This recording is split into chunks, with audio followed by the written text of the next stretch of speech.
Jóvenes, ¿me pueden confirmar por favor que se me escucha fuerte y claro?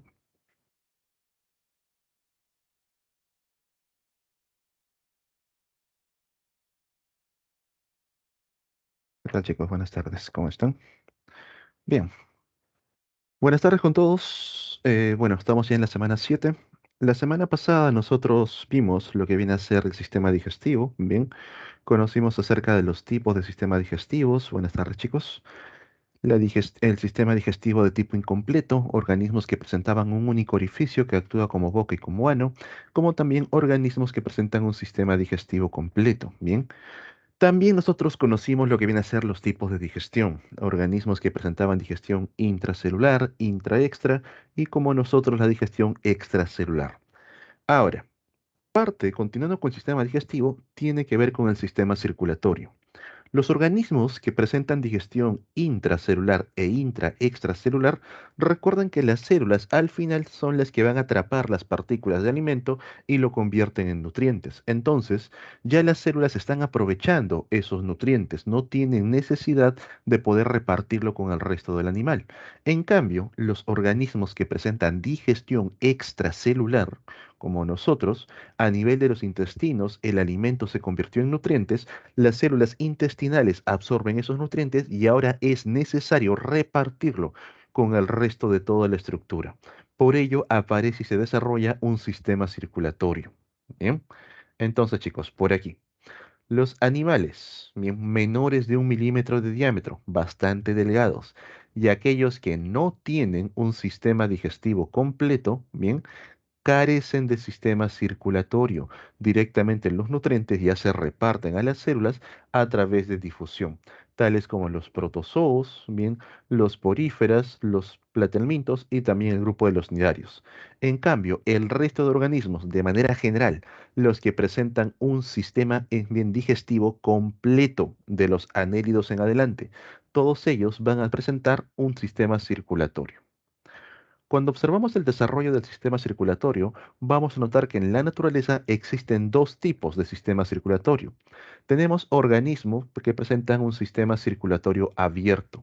Estos organismos bien van a presentar un líquido llamado hemolinfa y se llama sistema circulatorio abierto porque la hemolinfa abandona los vasos conductores a una cavidad conocida como hemocele. Entonces aquí tenemos al corazón que está latiendo, envía la hemolinfa por estos vasos conductores y aquí encontramos una cavidad bien donde va a estar presente los órganos, van a estar presentes los tejidos del animal. Ahí sale toda la hemolinfa, realiza el intercambio de nutrientes, recoge los desechos y para retornar al corazón para que se mantenga en circulación es necesario la presencia de ostiolos. Bien, que son estructuras que pueden encontrarse a nivel del corazón, un corazón con ostiolos, o a nivel de los vasos conductores. Los ostiolos permiten recapturar la hemolinfa y enviarlo nuevamente hacia el corazón. Bien. En la naturaleza también encontramos organismos que presentan un sistema circulatorio cerrado. Estos organismos van a presentar un líquido llamado sangre, como nosotros, ¿bien? Y se llama cerrado porque la sangre jamás abandona a los vasos sanguíneos. Vemos por aquí un corazón, el cual se encarga de bombear la sangre, circula por los vasos sanguíneos.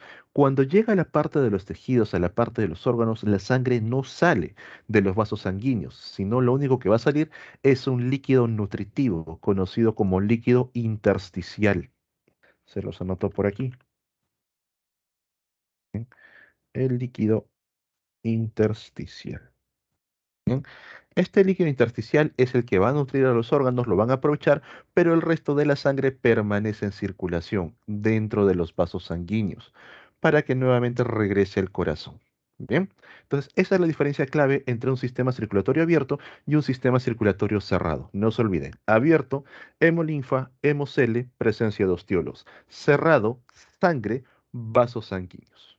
Entonces, veamos algunos ejemplos que tenemos sobre los organismos, nuevamente de manera evolutiva. Recordar que iniciamos con el grupo de los anélidos. Hacia atrás no presentan sistema circulatorio. A nivel de los anélidos, vamos a encontrar que estos organismos, como las lombrices, las sanguijuelas, bien los que vienen a ser los poliquetos, presentan una circulación cerrada. quiere decir que tienen sangre y vasos sanguíneos. En el caso, por ejemplo, de la lombriz de tierra, vamos a encontrar la presencia de varios corazones, bien, los cuales mantienen en circulación la sangre a través de los vasos dorsales, por el dorso, por atrás, y también por los vasos ventrales, por el vientre. Estos van a llegar hacia los tejidos y ahí únicamente se libera el líquido nutritivo, el líquido intersticial. Bien. De los anélidos pasamos al grupo de los artrópodos. Los artrópodos de manera general van a presentar circulación abierta. ¿Y por qué digo de manera general? A los insectos, los arácnidos, los crustáceos, todos los artrópodos que hemos visto. Bien, ellos presentan circulación abierta. Tienen hemolinfa, la cual sale a un hemocele, y el corazón es el que presenta los ostiolos para recapturar la hemolinfa. Entonces, si vemos de cerca por aquí a este insecto, vamos a encontrar un corazón tubular, un corazón alargado, la presencia de los vasos en la parte de atrás, bien, y a través de estos vasos se libera la hemolinfa a una cavidad que se encuentra por debajo, conocida como hemocele. La hemolinfa baña a los órganos, a los tejidos, intercambia los nutrientes, recoge los desechos y para regresar al corazón, ahí encontramos a los ostiolos que ayudan a recapturar la hemolinfa y mantenerla en circulación. ¿Bien? De los artrópodos pasamos al grupo de los moluscos y mucho cuidado con el grupo de los moluscos, ya que vamos a separarlos en aquellos que presentan conchas o tienen valvas o tienen placas. Los moluscos, básicamente con concha externa, van a presentar circulación abierta, hemolinfa, hemocele, ostiolos. Estos moluscos, bien, a través del corazón se bombea la hemolinfa y abandona, bien, hacia varias cavidades. Estas cavidades vienen a ser el hemocele. En esas cavidades encontramos los órganos, se aprovechan los nutrientes, se recogen los desechos y nuevamente regresa al corazón gracias a la presencia de ostiolos. Bien, entonces estos moluscos con concha externa tienen circulación abierta. En cambio, los moluscos, los llamados cefalópodos, aquellos que no tienen concha externa, la circulación es cerrada, tienen sangre, tienen vasos sanguíneos. Ahí encontramos, por ejemplo, encontramos al pulpo, encontramos a los calamares, un tipo de calamar que ustedes han comido, la pota, bien, el ceviche de pota es de calamar. Encontramos a las jibias, encontramos a las sepias, que son también ejemplos de cefalópodos. Bien, entonces, en el caso de los moluscos, tengan mucho cuidado. Si es un molusco con concha externa, sistema circulatorio abierto. Si es un molusco, bien, el de tipo cefalópodo, sistema circulatorio cerrado. Por último, llegamos al grupo de los equinodermos. Bien, los equinodermos van a presentar circulación cerrada. Estos organismos tienen sangre, tienen vasos sanguíneos, pero los equinodermos, al igual que tu ex, no tienen corazón. Bien, no presentan un corazón. Entonces, profe, ¿cómo mantienen la sangre en circulación? Recuerda que los equinodermos, siempre te lo voy a mencionar, dependen de un sistema acuífero. Bien, este sistema acuífero está controlado por un madreporito. El madreporito, ya chicos, tranquilos, no se pongan tristes, va a volver. Este madreporito se encuentra en la parte superior y es una estructura que permite capturar agua y liberar agua. Gracias a eso, altera la presión interna del organismo. Entonces, cuando la sangre se encuentra en el centro, el madreporito captura agua y la sangre se dirige a las extremidades. Bien, una vez que llegó al extremo, el madreporito libera agua y regresa nuevamente al centro. De esa manera mantiene en circulación lo que viene a ser el sistema circulatorio, bien, la sangre. Entonces, chicos, ya saben que es posible vivir sin un corazón. Bien, ok. Los equinodermos van a ser el punto de intercambio entre los invertebrados y el grupo de los vertebrados. Bien, entonces veamos a continuación a los vertebrados, pero todavía a los no humanos, de manera general. Peces, anfibios, reptiles, aves y mamíferos. De forma general, chicos, todos los vertebrados, absolutamente todos, presentan circulación cerrada. Bien, todos ellos van a tener sangre confinada a los vasos sanguíneos. Pero también vamos a encontrar nuevas palabras que nos van a ayudar a clasificar el tipo de circulación. Por ejemplo, circulación simple, circulación doble. Simple, cuando pasa una sola vez por el corazón.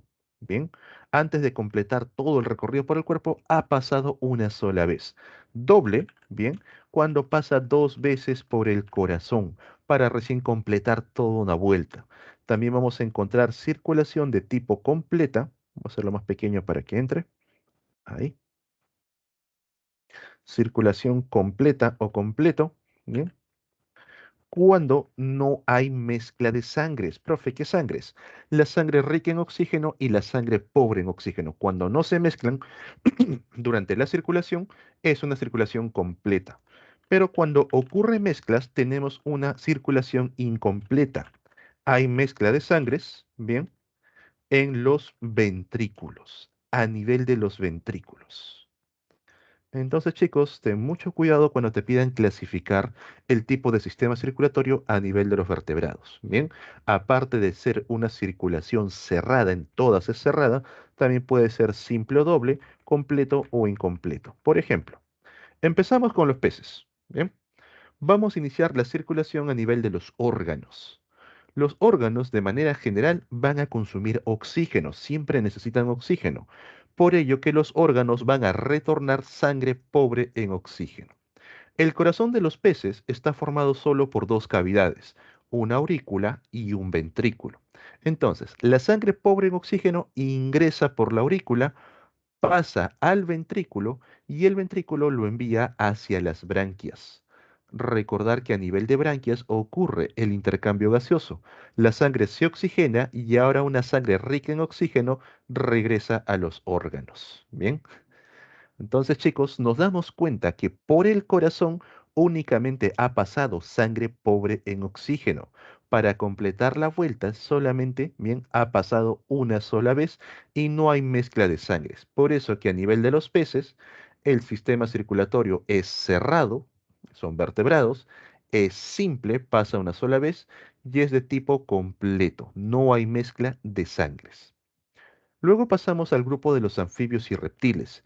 En estos organismos el corazón ya no presenta dos cavidades, presenta tres, dos aurículas, derecha e izquierda, y un solo ventrículo. Nuevamente iniciamos a nivel de los órganos. Bien. Recuerda que los órganos consumen oxígeno, por lo cual van a retornar sangre pobre en oxígeno. Entonces, esta sangre pobre en oxígeno ingresa por primera vez a la aurícula derecha. El corazón lo envía hacia los pulmones, ¿bien? Bueno, de la aurícula pasó al ventrículo, del ventrículo lo envía a los pulmones y a nivel de los pulmones ocurre el intercambio gaseoso. Los pulmones regresan sangre oxigenada a la aurícula izquierda, nuevamente pasa al ventrículo y ahí, a nivel del ventrículo, ocurren las mezclas de sangres, la rica en oxígeno con la pobre en oxígeno. Bien, luego el ventrículo lo envía nuevamente hacia el resto de los órganos para completar el ciclo. Entonces, a nivel de anfibios y reptiles, ¿qué vamos a notar? La circulación es cerrada, bien, es un vertebrado, es doble. Ha pasado dos veces por el corazón antes de completar el ciclo y es de tipo incompleto. Ocurre una mezcla de sangres a nivel del ventrículo. Profe, pero he escuchado que los cocodrilos tienen el ventrículo separado en dos. Así es. En el caso de los cocodrilos, bien como parte de los reptiles, los cocodrilos en sí, en temas evolutivos han logrado formar un tabique que separa al ventrículo en dos, pero aún así las arterias que salen del ventrículo derecho del ventrículo izquierdo van a presentar un orificio por el cual ocurren mezclas de sangres, por eso que todavía se considera de tipo incompletos. A ese orificio se le conoce como el foramen de Panisa. ¿Bien? El foramen de Panisa. Lo pueden googlear, ahí van a encontrar. El corazón de los cocodrilos presenta mezcla de sangres, pero no a nivel del ventrículo, sino a través del foramen de Panisa. Bien. Luego tenemos a los animales y perdón, a las aves y mamíferos. Panisa. A nivel de aves y mamíferos, el corazón ahora presenta cuatro cavidades, dos aurículas, dos ventrículos. Entre los ventrículos se ha formado un tabique que los separa completamente. Entonces, iniciamos nuevamente en los órganos. Los órganos van a consumir oxígeno, por lo cual retornan sangre pobre en oxígeno. Sí, o sea, el cocodrilo, a pesar de que no ocurre, perdón chicos, la gripe, a pesar de que no ocurre mezcla de sangres a nivel de ventrículo, se sigue mezclando a través del foramen de Paniza y se sigue considerando de tipo incompleto. Bien, se sigue considerando de manera incompleta. Bien, ok.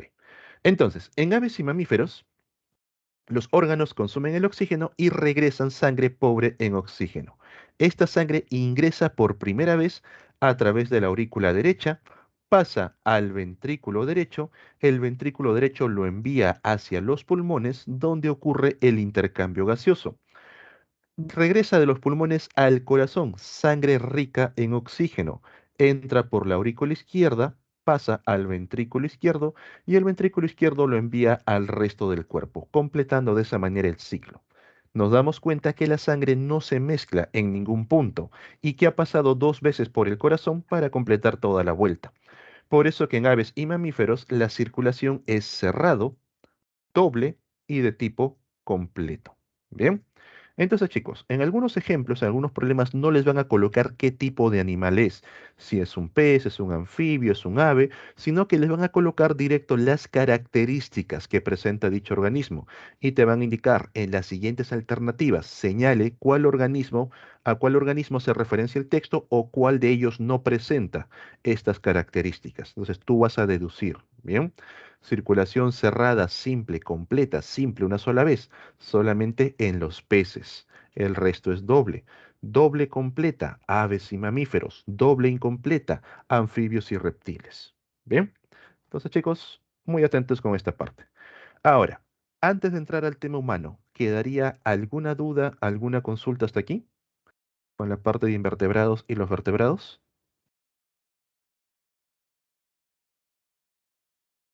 ¿Todo claro? Bien, genial chicos. Vamos con la parte humana y empezamos con el órgano más importante del sistema circulatorio humano, el corazón. Antes de avanzar, chicos, no importa la carrera a la que vayas, vas a tocar un hospital, sí o sí, en algún momento. Recordar que del corazón, bien, los vasos que van a llevar la sangre del corazón hacia los órganos, los vasos que salen. Bien, a estos vasos se les conoce como arterias. Y las arterias no transportan sangre rica en oxígeno, transportan sangre arterial, que es una sangre de alta presión. El tema del oxígeno lo vamos a analizar después. Bien, ahora, los vasos que van a transportar sangre hacia el corazón, de cualquier parte del cuerpo hacia el corazón, los que llegan vienen a ser las venas. Y las venas transportan sangre venosa. Bien, esta sangre se caracteriza por ser sangre de baja presión, nada más. Bien, el tema del oxígeno tiene que ver es un poco de deducción de hacia dónde va la sangre o de dónde viene. Bien, si el corazón envía sangre a cualquier órgano que no sean los pulmones, se supone que es sangre oxigenada, que este órgano lo va a aprovechar. Bien, si la sangre es enviada a los pulmones, es porque en los pulmones va a realizarse intercambio gaseoso. Entonces el corazón le está enviando sangre bien pobre en oxígeno. Si la sangre viene de los pulmones, en los pulmones la sangre se oxigena, es una sangre rica en oxígeno. Si la sangre retorna de cualquier órgano que no sean los pulmones, se supone que los órganos han aprovechado el oxígeno y regresa una sangre pobre en oxígeno. Bien, entonces, lo que sale del corazón vienen a ser arterias, lo que llega al corazón vienen a ser las venas. Entonces, vamos con algunos ejemplos. Por ejemplo, si va del corazón al riñón, del corazón al riñón, vena o arteria, sangre rica o sangre pobre en oxígeno, del corazón al riñón, en el chat, vena o arteria, es sangre rica, correcto, bien, está yendo a un órgano, arteria, correcto, lo que sale del corazón es una arteria, la arteria renal, bien, del corazón al intestino, vena o arteria, rico o pobre, arteria, correcto, la arteria intestinal, y la sangre, rica o pobre en oxígeno. Rica en oxígeno, correcto. Del hígado al corazón. del hígado al corazón.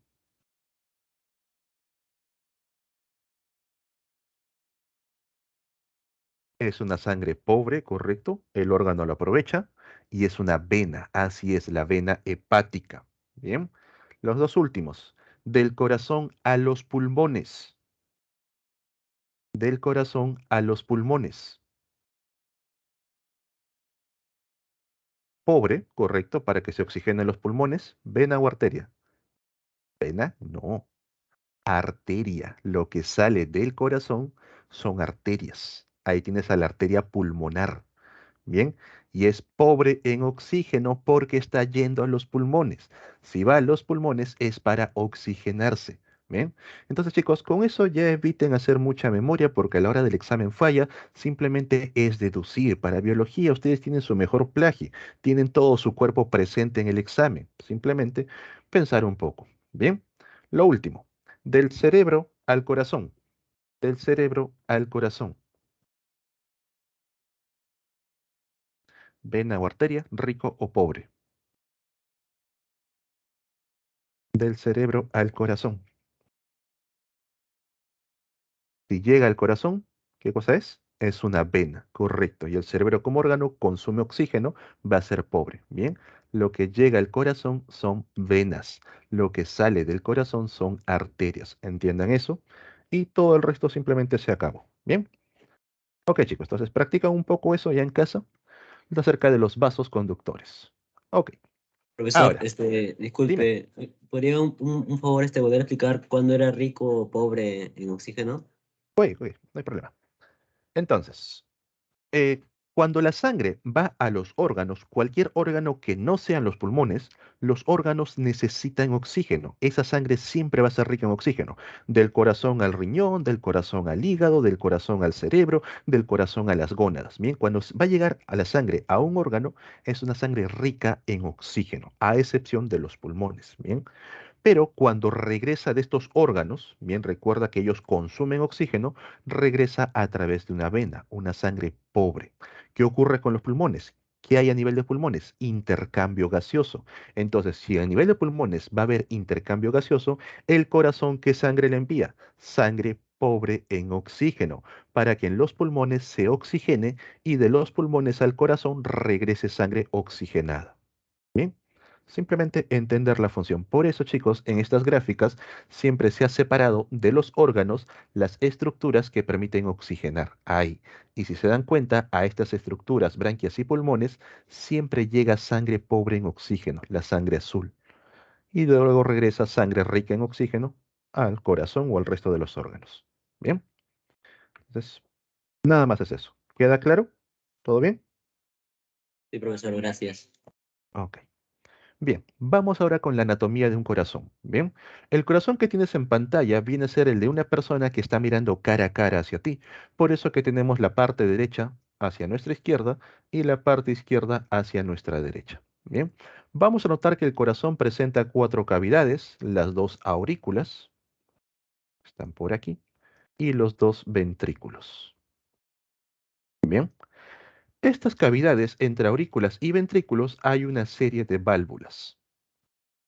Entonces, entre aurícula y ventrículo vamos a encontrar a dos válvulas. La válvula tricúspide del lado derecho, la que presenta tres puntas, por eso se llama tricúspide, y la válvula mitral o también llamada bicúspide, porque presenta solamente dos puntas. Bien, a estas válvulas de manera general se le conoce como las válvulas auriculoventriculares.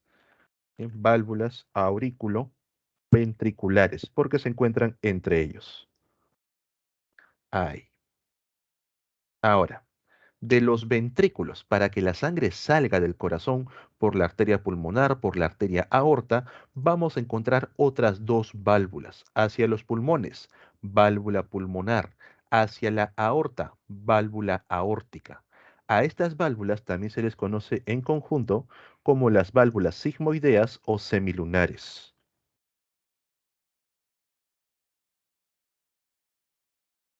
Por aquí.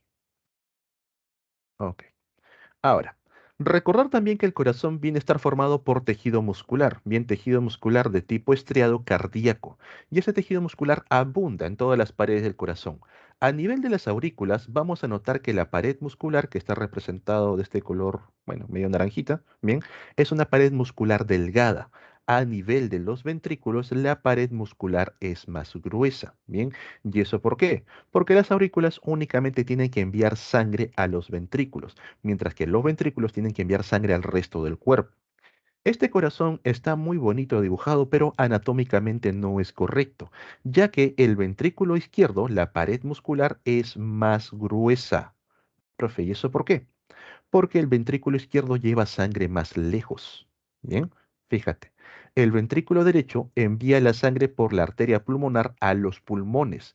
A eso se le conoce como la circulación menor o pulmonar. No tiene que enviar la sangre tan lejos. En cambio, el ventrículo izquierdo tiene que mandar la sangre hasta la cabeza, hasta la punta del pie. Ahí encontramos a la circulación mayor o sistémica. Bien, por eso que su pared muscular es más gruesa aún para presentar mayor fuerza. Bien, entonces eso es en cuanto a la anatomía. En cuanto a la forma, cómo funciona el corazón, vamos a ir primero por un solo lado. Bien, vamos a ir por una sola vía y luego explicamos las dos vías en conjunto. Entonces, empezamos bien por la aurícula derecha. La sangre llega al corazón a través de las venas, en el caso de la aurícula derecha, las cavas. La cava superior de los brazos, la cabeza, la cava inferior del resto del cuerpo hacia abajo. Bien, entonces llega sangre a la aurícula derecha. Cuando la sangre se encuentra en la aurícula derecha, esta le envía al ventrículo derecho, pero para eso la tricúspide se abre. Bien, se abre la válvula tricúspide, la sangre pasa al ventrículo derecho y cuando se termina de llenar, la tricúspide se cierra. Primer ruido cardíaco. Bien, sí, no hay problema. Bien, finalizamos esto, repito la de las aves. Ok, entonces se cierra lo que viene a ser la válvula tricúspide, primer ruido cardíaco. El ventrículo con las válvulas cerradas empieza a comprimir las paredes, manteniendo el volumen de sangre. A eso se le conoce como la contracción iso, significa igual, ahí tiene la palabra isósceles, bien, isovolumétrica, contracción isovolumétrica. Comprime el espacio manteniendo el mismo volumen de sangre. ¿Hasta dónde? Hasta que la válvula pulmonar no soporta la presión y se destapa, se abre. Es ahí donde la sangre sale a alta presión.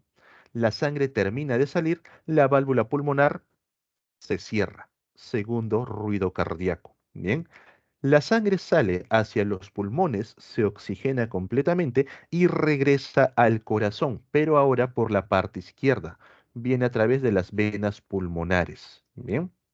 Entonces la aurícula izquierda recibe la sangre, se llena y cuando está lleno, la aurícula izquierda envía la sangre al ventrículo izquierdo. Para ello se va a abrir la válvula mitral o bicúspide. Bien, se abre, la sangre pasa, termina de llenarse, la válvula bicúspide se cierra. Primer ruido cardíaco. Bien.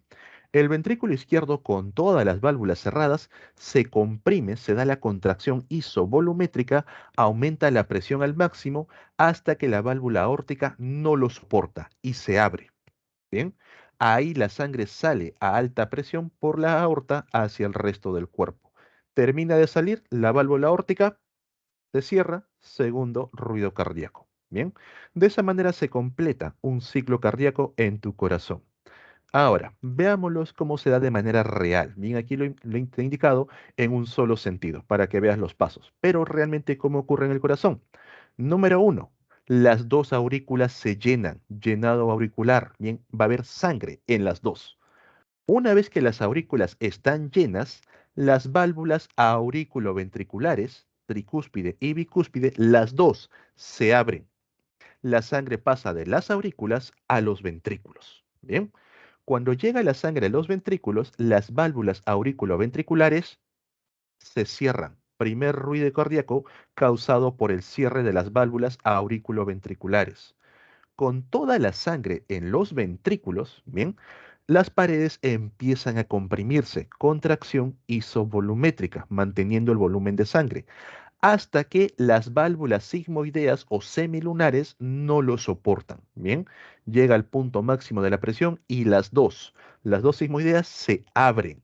Ahí se da la fase de eyección. La sangre sale a alta presión. Termina de salir, las sigmoideas o semilunares se cierran. Segundo ruido cardíaco, cierre de las válvulas sigmoideas o semilunares. Bien, de esa manera, chicos, se completa el ciclo cardíaco. ¿Queda claro? Bien, vamos a repetirlo una vez más, pero voy a agregarle el sistema nodal. ¿Qué cosa es el sistema nodal? El corazón, como órgano, bien un órgano bastante desarrollado, bastante complejo, presenta su propio sistema de nervios, el sistema nodal. Bien, este sistema de nervios lo mantiene activo, por eso es que nosotros no podemos controlar los latidos del corazón, no tenemos control voluntario. Y también, por ejemplo, cuando una persona muere, digamos, tiene muerte cerebral, el corazón sigue funcionando, el cuerpo sigue recibiendo los nutrientes, ¿bien? Entonces, este sistema nodal cuenta con una serie de nervios, bien, que van a controlar, van a marcar el ritmo en el corazón. Ustedes, por ejemplo, en fiestas patrias, cuando han marchado como parte del colegio, bien, ustedes, para poder estar todos alineados, ustedes seguían el ritmo del bombo. Cada vez que el bombo sonaba, una de las piernas estaba en el suelo y la otra estaba erguida. Bien, no recuerdo cuál, ya han pasado años. Entonces, ese bombo era el que marcaba el paso para poder tener todos un ritmo. El que se encarga de marcar el paso en el sistema nodal es el nódulo sinusal. Este es el marcapasos natural, el nódulo sinusal. Bien, este nódulo sinusal se ubica cerca de lo que viene a ser la parte superior de las aurículas. Entonces, ¿qué ocurre? La sangre llega a las aurículas. El nódulo sinusal detecta el llenado auricular, manda impulsos nerviosos por aquí, por aquí, por acá. Estos impulsos nerviosos van a llegar al nódulo atrioventricular. Es otra forma de decirlo, aurículo-ventricular. ¿Y qué hace? El nodo atrioventricular activa a las válvulas tricúspide y bicúspide para que se abran. Entonces se llenan las aurículas, envía el impulso y las válvulas auriculoventriculares se abren. La sangre pasa de las aurículas a los ventrículos. ¿Bien? Luego de eso, las aurículoventriculares se cierra. Primer ruido cardíaco. El impulso no finaliza ahí, desciende por el llamado fascículo de His o haz de His y luego se ramifica en las fibras de Purkinje o de Purkinje, como quieran pronunciarlo. Bien, estas fibras de Purkinje, si se dan cuenta, están exactamente sobre las paredes de los ventrículos y es ahí donde las fibras activan a los músculos ventriculares para que estos músculos se compriman e inicie la fase de contracción isovolumétrica. Los músculos se comprimen lo más que pueden, la sangre aumenta la presión y las válvulas sigmoideas ya no soportan la presión, se abren. La sangre sale en la fase de eyección, termina de salir, cierre de las válvulas sigmoideas, segundo ruido cardíaco y el ventrículo regresa a su sitio. Otra vez las aurículas ya están llenas, el nódulo sinusal lo detecta y vuelve a enviar el impulso en un solo sentido. De esa manera el corazón va controlando su propio ritmo. Por eso que el corazón es un órgano bastante ordenado. Bien, el nódulo sinusal es el que marca el paso enviando los impulsos nerviosos por el resto del cuerpo. ¿Cuántas válvulas tiene el corazón? Entre aurículas y ventrículos, dos. Entre los ventrículos y las arterias, dos. Un total de cuatro válvulas. Bien. Ahora, ¿qué pasa cuando una persona, por ejemplo, sufre un paro cardíaco? Profe, ¿cuándo le ocurre eso? Por ejemplo, cuando una persona recibe una fuerte descarga eléctrica. Esta electricidad altera todo el sistema nervioso y también puede detener el corazón. Ustedes que han visto las películas, ¿qué hacen con esta persona que tiene un paro cardíaco? Bien. Ahorita voy con eso. Esta persona han visto que le aplican una planchita, ¿cómo se llama esta máquina? Un desfibrilador, bien, un electro.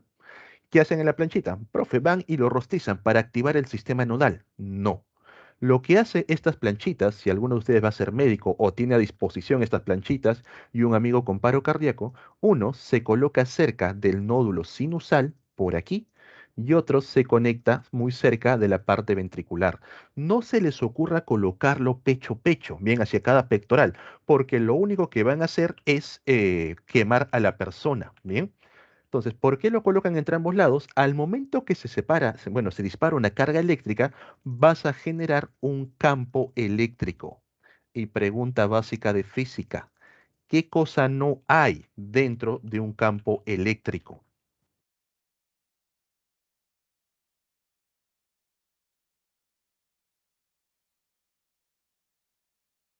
¿Se acuerdan de Tesla que siempre salían dibujos dentro de una cámara de electricidad y pasaba mucha corriente?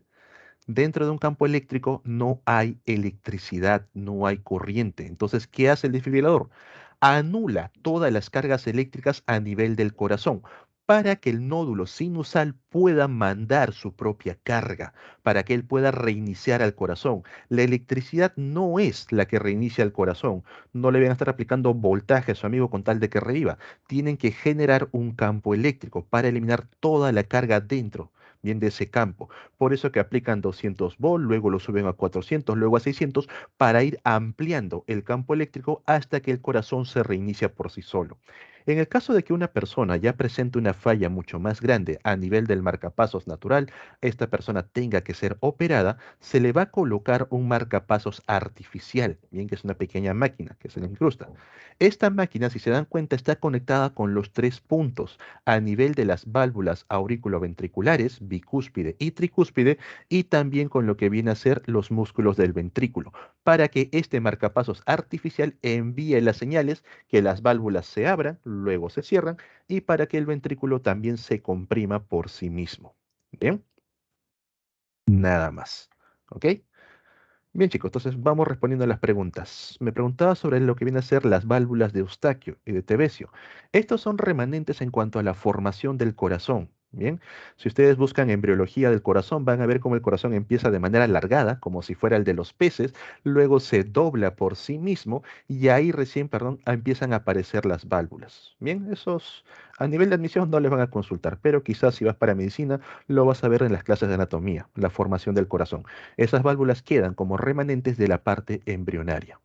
Volviendo a la pregunta a su compañero, la circulación en las aves. Vamos hacia atrás. Bien. Entonces, a nivel de aves y mamíferos, recuerda que los órganos consumen oxígeno. El corazón de tanto de las aves como los mamíferos presentan las cuatro cavidades que acabamos de ver. Los órganos van a regresar sangre pobre en oxígeno e ingresa por la aurícula derecha, pasa al ventrículo derecho, ahí está la válvula tricúspide, el ventrículo derecho presiona la sangre y ésta sale hacia los pulmones, ¿bien? Gracias a que se abre la válvula pulmonar y aquí encontramos a la arteria pulmonar. Los pulmones oxigenan la sangre regresa al corazón a través de las venas pulmonares, lo que llega al corazón son venas, ¿bien?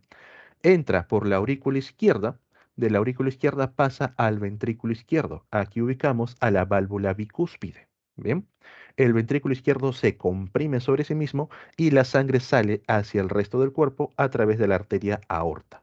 Bien, de esa manera la circulación en las aves es cerrado, es un vertebrado, bien, doble, pasa dos veces por el corazón y es de tipo completo, no hay mezcla de sangre. Bien. Ok, chicos, ¿quedaría claro lo que viene a ser la parte del corazón? ¿Todo bien? Sí, si por ahí tienen acceso a un desfibrilador, ya saben qué hacer, ya saben qué no hacer. Bien, listo, continuamos. Entonces, a manera de repaso, nuevamente aquí vemos el ciclo cardíaco y los llamados ruidos cardíacos. Bien, entonces vamos por aquí. Se ha llenado, bien, tenemos ya las aurículas llenas. Bien. Cuando están las aurículas llenas, es necesario que la sangre pase a los ventrículos. Ahí se abren las válvulas auriculoventriculares. Bien, va a darse el llenado de los ventrículos con una pequeña contracción auricular. No es tan fuerte. Bien, la sangre no va tan lejos. Una vez que los ventrículos están llenos, bien, las válvulas auriculoventriculares se cierran. Primer ruido cardíaco. Cierre de las válvulas auriculoventriculares. Con toda la sangre en los ventrículos se da la contracción isovolumétrica. Se contrae iso igual manteniendo el mismo volumen de sangre. Empieza a contraerse los ventrículos con fuerza hasta que las válvulas sigmoideas o semilunares, las que están por aquí, no soportan la presión y la sangre sale. Bien, la fase de eyección. La sangre termina de salir y las sigmoideas se cierran. Segundo ruido cardíaco. el ventrículo regresa a su sitio en algo llamado la relajación isovolumétrica. De esa manera completas el ciclo cardíaco. ¿Bien? La contracción auricular es un pasito extra. De por sí, estos cuatro de aquí, menos este, vienen a ser las partes del ciclo cardíaco. Llenado de los ventrículos, contracción isovolumétrica, eyección, relajación isovolumétrica y otra vez se vuelve a llenar. Bien. Ahora, la frecuencia cardíaca o el pulso arterial viene a ser la cantidad de veces que late el corazón por minuto. Como promedio, tenemos que el corazón late unas 70 veces por minuto, pero esto puede variar. Quizás ustedes en la época de COVID, si han tenido esa maquinita para medir el oxígeno, también mide las pulsaciones, lo habrán notado. Los niños, los jóvenes, bien presentan más pulsaciones por minuto, 75, 80, 85, mientras que las personas de edad, bien los adultos mayores, los ancianos, presentan menos pulsaciones por minuto, bien. Profe, mi abuelo tenía 40 pulsaciones por minuto. Pensé que ya estaba muerto. No, es parte de la edad. El corazón ya se va debilitando de por sí. Bien, ya no requieren también una circulación tan rápida. Entonces, 70 es el promedio de manera general, 70 pulsaciones por minuto. En los jóvenes es más rápido, en los ancianos es más lento, bien, se da menos veces. Luego tenemos la presión arterial. Cuando ustedes, por ejemplo, han ido al hospital o han ido a la posta, siempre les van a sacar un historial médico. Bien, entras, te van a medir, te van a pesar, te van a hacer una serie de pruebas, tu temperatura, y también vas a notar que cogen tu brazo y te colocan una banda. Bien, viene el enfermero o la enfermera, te coloca esa banda y empieza a inflar una pelotita. Bueno, los de ahora son mecánicos. Bien, ¿qué ocurre? Cuando está inflando el brazo, va a colocarse el estetoscopio y lo va a colocar también ahí, junto al brazo, pero después de la banda, hacia la mano. Entonces, empieza a inflarse esa bandita, tú sientes la presión en el brazo, vas a sentir que la sangre no llega a los dedos porque lo que está ocurriendo es que la presión que genera la banda va a igualar a la presión arterial y una vez que la iguala, la sangre se detiene. En ese momento, cuando se está inflando, el enfermero va a estar atento. Cuando tu corazón deja de sonar, ahí marca tu presión sistólica, la presión máxima, el sístole. ¿Y cuánto debe medir tu sístole? 120 milímetros de mercurio. Bien, es una unidad de presión. Ahí no acaba la cosa. Una vez que se llenó al máximo, va a estar atento porque empieza a desinflar, lo nota, ¿cierto? Empieza a desinflar y va a estar atento al primer ruido cardíaco. Apenas escucha el primer sonido, ahí marca la presión diastólica, que debe ser de 80 milímetros de mercurio. Bien, esto marca tu máxima y mínima presión a nivel de las arterias. Para eso sirve esa bandita que te colocan en el brazo. Bien, ¿y eso qué nos indica? La presión debe encontrarse de manera óptima en ustedes, sobre todo es 120 sobre 80 más menos 5, 125, 115, 85, 75. Bien, si ustedes presentan una presión mayor, 140, 150, 160, ya indica que hay una falla a nivel del sistema circulatorio y esta falla puede ser en dos zonas. Puede que el corazón, bien, esté fallando, tenga una cardiopatía que hace que los músculos se compriman muy fuerte y eso aumenta mucho la presión. O puede que tengas problemas a nivel de los vasos conductores, a nivel de las arterias, por eso se llama presión arterial. ¿Cómo así, profe? Por ejemplo, cuando tú estás regando un jardín, estás con la manguera, si tú quieres llegar más lejos, ¿qué haces? Cierras la boquilla. Al momento que reduces el espacio, la presión aumenta, sale más lejos. Lo mismo ocurre con tus vasos sanguíneos. Si estos vasos sanguíneos tienen presencia de colesterol, el espacio, el lumen se hace más pequeño, lo cual aumenta la presión sanguínea. Por eso las personas con colesterol alto sufren de presión alta y eso genera dolores de cabeza. Bien, genera muchos dolores de cabeza. Por el contrario, si la presión se encuentra por debajo de lo normal, bien, el quión, muy bueno para aumentar la presión. Si la presión se encuentra por debajo de lo normal, ¿qué ocurre? Nuevamente, dos zonas. Puede que el corazón esté muy debilitado, ya sea un corazón anciano, bien, un corazón que no late correctamente, y nuevamente regresamos al ejemplo de la manguera. Estás regando tu jardín y en eso notas que poco a poco el chorro ya no llega tan lejos, bien. ¿A qué se debe? Observas la manguera y tiene orificios, tiene fugas. A nivel circulatorio ocurre lo mismo. Si no es el corazón el que tiene menos fuerza, a nivel de los vasos sanguíneos puedes tener hemorragias. algún lado está escapando la sangre y por eso la presión disminuye. Cuando, por ejemplo, una persona tiene un accidente de tránsito, tú lo ves por fuera, no está sangrando, no pasa nada, pero apenas lo conectan a la máquina indica presión baja. Los médicos saben que la persona está teniendo una hemorragia interna. Tienen que rápidamente ubicar la zona y detener el sangrado porque si no la persona muere. Bien, entonces 120 sobre 80 es la presión normal. Tener más allá de ello indica obstrucción en las vías, presencia de colesterol o tal vez una aorta coartada, una aorta cerrada, bien, o también el propio corazón que está ejerciendo mucha fuerza, cardiopatía. Bien, presión más bajo de lo normal. Indica que a nivel de las vías sanguíneas puede haber fugas, hay hemorragias o que el corazón ya se encuentra muy debilitado. Bien. Ahora, respecto a los ruidos, el primero y el segundo ya lo conocimos. Bien, profe, ¿por qué aparece un tercer y un cuarto ruido? Estos son ruidos anómalos, no deberían estar presentes. Si tú te haces un EKG, un electrocardiograma, y aparecen estos ruidos, bien, indica que el corazón presenta fallas. ¿Cuáles son esas fallas? Por ejemplo, cuando se da el llenado ventricular, bien la sangre llenó los ventrículos y luego empieza la contracción isovolumétrica, en algunas personas las válvulas auriculoventriculares se encuentran dañadas, pueden presentar fallas. Entonces, al momento que el ventrículo empieza a comprimirse, la sangre regresa a las aurículas, va contrasentido. Estas válvulas se abren un poquito y se vuelven a cerrar. Bien, eso ya viene a ser una falla cardíaca, tienes un soplo y ahí aparece en el electrocardiograma.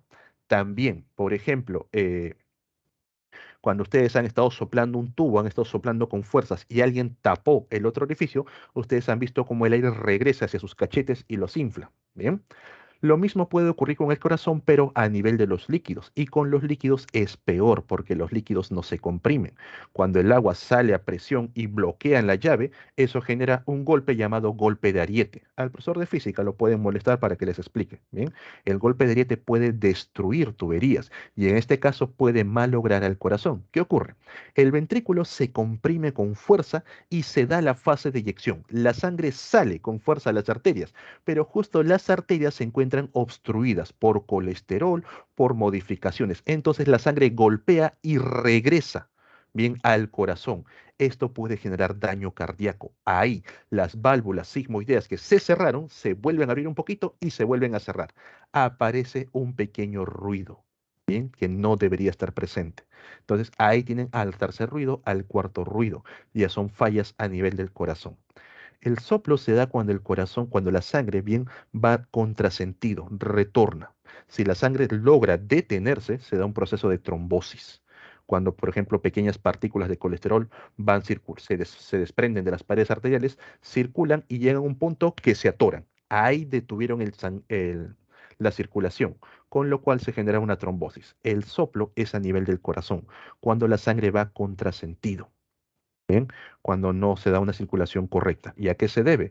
Un debilitamiento a nivel de las válvulas. ¿Bien? Entonces, tercer y cuarto ruido no deben estar presentes, ya indican cardiopatías. Primero y segundo son los ruidos normales. ¿Bien? Ok, chicos, dejamos el corazón de lado y pasamos a los siguientes componentes que vienen a ser las vías sanguíneas, los vasos sanguíneos. A nivel de los vasos sanguíneos vamos a encontrar de tres tipos. Las arterias, ¿bien? Están por aquí, las venas y un vaso de transición entre ambos, los llamados capilares. Las arterias, para formar capilares, se hacen más delgaditas, se convierten en arteriolas, ahí vemos a los capilares y para llegar a las venas pasan por una etapa de vénula. Bien, no es que lo formen, sino que son esos cambios, nada más que se dan. Son arterias, venas y capilares. Entre una arteria y un capilar, una arteriola, una arteria más chiquita. Entre una vena y un capilar, una vénula. Bien, nada más. Estos son los principales. Ahora, ¿qué te pueden preguntar a nivel de vasos sanguíneos? Las características bien morfológicas que presentan estos vasos sanguíneos. Te van a preguntar por la pared muscular, el tejido elástico, el lumen, permeabilidad y la presión. Y para no hacer tanta memoria, te vas a guiar de la presión. La presión te va a responder todo. Bien, a nivel de las arterias, nosotros sabemos que la presión es alta, es muy alta. A nivel de las venas, la presión es baja. Profe, y en los capilares, la presión también es baja. Bien, son zonas de transición, no hay mucha presión. Entonces, Para que las arterias puedan soportar la presión sin reventar, a nivel de las paredes, los músculos están muy desarrollados. Presenta una pared muscular bastante gruesa. Bien. En cambio, los capilares son zonas de transición, no lo desarrollan. Y las venas que van a regresar sangre al corazón van a presentar un músculo liso ligeramente desarrollado. No tienen que soportar mucha presión. Bien, las arterias para aguantar esa presión, abundante pared muscular. Luego tenemos al tejido elástico. ¿Te acuerdas lo de tejido conectivo? Las arterias son difíciles de pinchar, bien, porque presentan abundante tejido elástico, bien. Esta elasticidad permite que puedan también soportar a la presión, que circule la sangre sin ningún problema. En cambio, si fuese muy rígido, la presión aumenta, simplemente revienta, se quiebra, bien. Las venas, como no tienen que soportar mucha presión, el tejido elástico es mínimo, es reducido. Bien, los capilares nuevamente no lo presentan. Luego tenemos el tema del lumen. ¿Qué cosa es el lumen? El lumen es el espacio por el cual van a circular la sangre. El lumen arterial viene a ser este espacio. Aquí tenemos al de los capilares, que es un espacio medio, y el de las venas, que es bastante grande. ¿Cómo lo entiendo? Ustedes, por ejemplo, algún momento han soplado aire a través de una cañita. Cuando esta cañita es bastante delgada, ustedes soplan, pueden generar bastante presión, bastante velocidad en el otro extremo. Pero ¿qué pasa si en lugar de darte una cañita, te doy algo que tenga el grosor, por ejemplo, del tubo de papel higiénico? Intentan soplar aire, van a notar que no pueden ejercer la misma fuerza. Eso también ocurre con los vasos sanguíneos. A nivel de las arterias, el lumen es delgadito, es pequeño para que la presión se mantenga constante, sea una alta presión mientras circula por el cuerpo. En cambio, en las venas el lumen es grande porque la presión es baja, ya no requiere que vaya a tanta velocidad. Bien, en los capilares es un lumen intermedio porque es una parte de intercambio. Por último, tenemos a la permeabilidad. ¿Qué cosa es la permeabilidad? La capacidad que tienen los líquidos, las sustancias, de poder salir de los vasos sanguíneos. ¿Qué tan permeables son las paredes? Las arterias no son permeables, las venas tampoco. La sangre jamás abandona ni venas ni arterias, si no tendrías una hemorragia. Los capilares sí son permeables, pero no dejan, bien, liberar sangre, sino que van a permitir que la sustancia nutritiva, el líquido intersticial, pueda salir y los órganos y tejidos lo puedan aprovechar. Bien, estas son las características que presentan los vasos sanguíneos. Con la presión puedes deducir el resto de estructuras, ¿ok? Y para el lumen, acuérdate cuando soplas. Si es delgadito, la presión se mantiene alta, pero si fuese grueso, la presión rápidamente disminuye. Ahora, un último dato. Las venas que van a transportar sangre que regresa al corazón van a tener un problema, sobre todo cuando la sangre se empieza a acumular. Bien, la sangre va subiendo poco a poco, por ejemplo, del pie al corazón, va subiendo y cada vez que sube pesa más, pesa más, pesa más. Esta sangre puede colapsar bien por su propio peso, puede ir contrasentido, puede generarte un soplo a nivel de las venas. Bien, soplo entre comillas. Para ello, a nivel de las venas vamos a encontrar la presencia de válvulas, válvulas antirretrógradas que van a evitar que la sangre regrese contrasentido. Entonces, la sangre avanza en un solo sentido y cuando por ahí la presión no es suficiente, la sangre quiera regresar, las válvulas se cierran, evitando que la sangre regrese. Nuevamente fluye, se vuelven a abrir, no hay problema, y si quiere regresar, otra vez se cierra. Bien, solamente las venas presentan estas válvulas para evitar que la sangre vaya contrasentido. ¿Por qué? Porque no tiene presión suficiente para empujarla constantemente. Es de baja presión. Bien. Ok, chicos, ya para ir cerrando el tema de circulación sanguínea, tenemos que hablar acerca del esquema del sistema circulatorio en los mamíferos. Bien, recuerda que del corazón a los pulmones es la circulación pulmonar o circulación menor, y del corazón al resto del cuerpo es la circulación mayor o circulación sistémica. Bien, del corazón salen arterias, al corazón llegan venas. La arteria principal que sale del corazón se conoce como arteria aorta. Esta arteria aorta luego se va dividiendo hacia cada órgano, hacia el hígado, arteria hepática, hacia el intestino, arteria intestinal, hacia los riñones, arteria renal, hacia las gónadas, arteria gonadal. Bien. Los vasos que retornan al corazón, las venas, se juntan en uno solo conocido como la vena cava. Bien, si viene del hígado, la vena hepática y finalmente la cava. Si viene del riñón, la vena renal que también se une a la cava. Si viene de las gónadas, la vena gonadal. Entonces, arterias y venas no tienen nombres extraños, sino va de acuerdo al órgano. Bien, pero vamos a encontrar tres excepciones. Número uno. Recuerden que cuando los intestinos absorben los nutrientes, yo les indiqué claramente que primero estos nutrientes se envían al hígado y luego del hígado ya se reparten por el resto del cuerpo. Van al corazón y el corazón los manda por todos lados. Este vasito que va del intestino hacia el hígado se conoce como la vena porta hepática. Esta es la vena porta. Envía los nutrientes hacia el hígado. El hígado genera calor y ya luego reparte los nutrientes al resto del cuerpo. Hacia la cabeza también vamos a encontrar la presencia de las arterias, bien, conocidas como las carótidas. Estas van hacia la cabeza. Y de la cabeza hacia el corazón tenemos a las venas, bien, de tipo yugular, las venas yugulares. Estos también son nombres, digamos, que no, bueno, que tienes que memorizar. Arteria carótida, vena yugular. Hay un último caso por si te preguntan, te lo señalo. Las que van hacia los brazos, ¿bien? Para que vayan hacia los brazos, venas y arterias van a viajar bien por debajo de la clavícula. Bien, profe, ¿qué cosa es la clavícula? Esto que tienes aquí a nivel del pecho, bien, en la parte de arriba. Entonces, como viajan por debajo de la clavícula, a esto se le conoce como las subclavias. Vena subclavia, arteria subclavia. Son las que van hacia los brazos. Bien, nada más. El resto, chicos, sí tiene el nombre de acuerdo al órgano. Vena, arteria renal, vena, arteria hepática y así. Bien. Una parte muy importante dentro del sistema circulatorio es poder reparar bien el daño que puede ocurrir en el sistema circulatorio. Por eso nosotros contamos con la coagulación sanguínea. Bien. Cuando nosotros nos hacemos una herida, pensamos rápidamente que las plaquetas van a activar el sistema de coagulación, pero no solamente ellas. Atentos con esto. Células y plaquetas dañadas, las dos, células y plaquetas dañadas, ambas van a liberar un componente conocido como la tromboplastina, ¿bien? La que está por aquí. La tromboplastina va a permitir que la protrombina, que está presente en sangre de forma natural, la protrombina se convierta en trombina, la cual no está en sangre, no debe estar a menos que las plaquetas y las células dañadas lo activen. La trombina a su vez permite que el fibrinógeno, que se encuentra de forma natural en sangre, se encuentra de forma soluble, se convierta en fibrina. ¿Bien? Le agregan una A, es fibrina.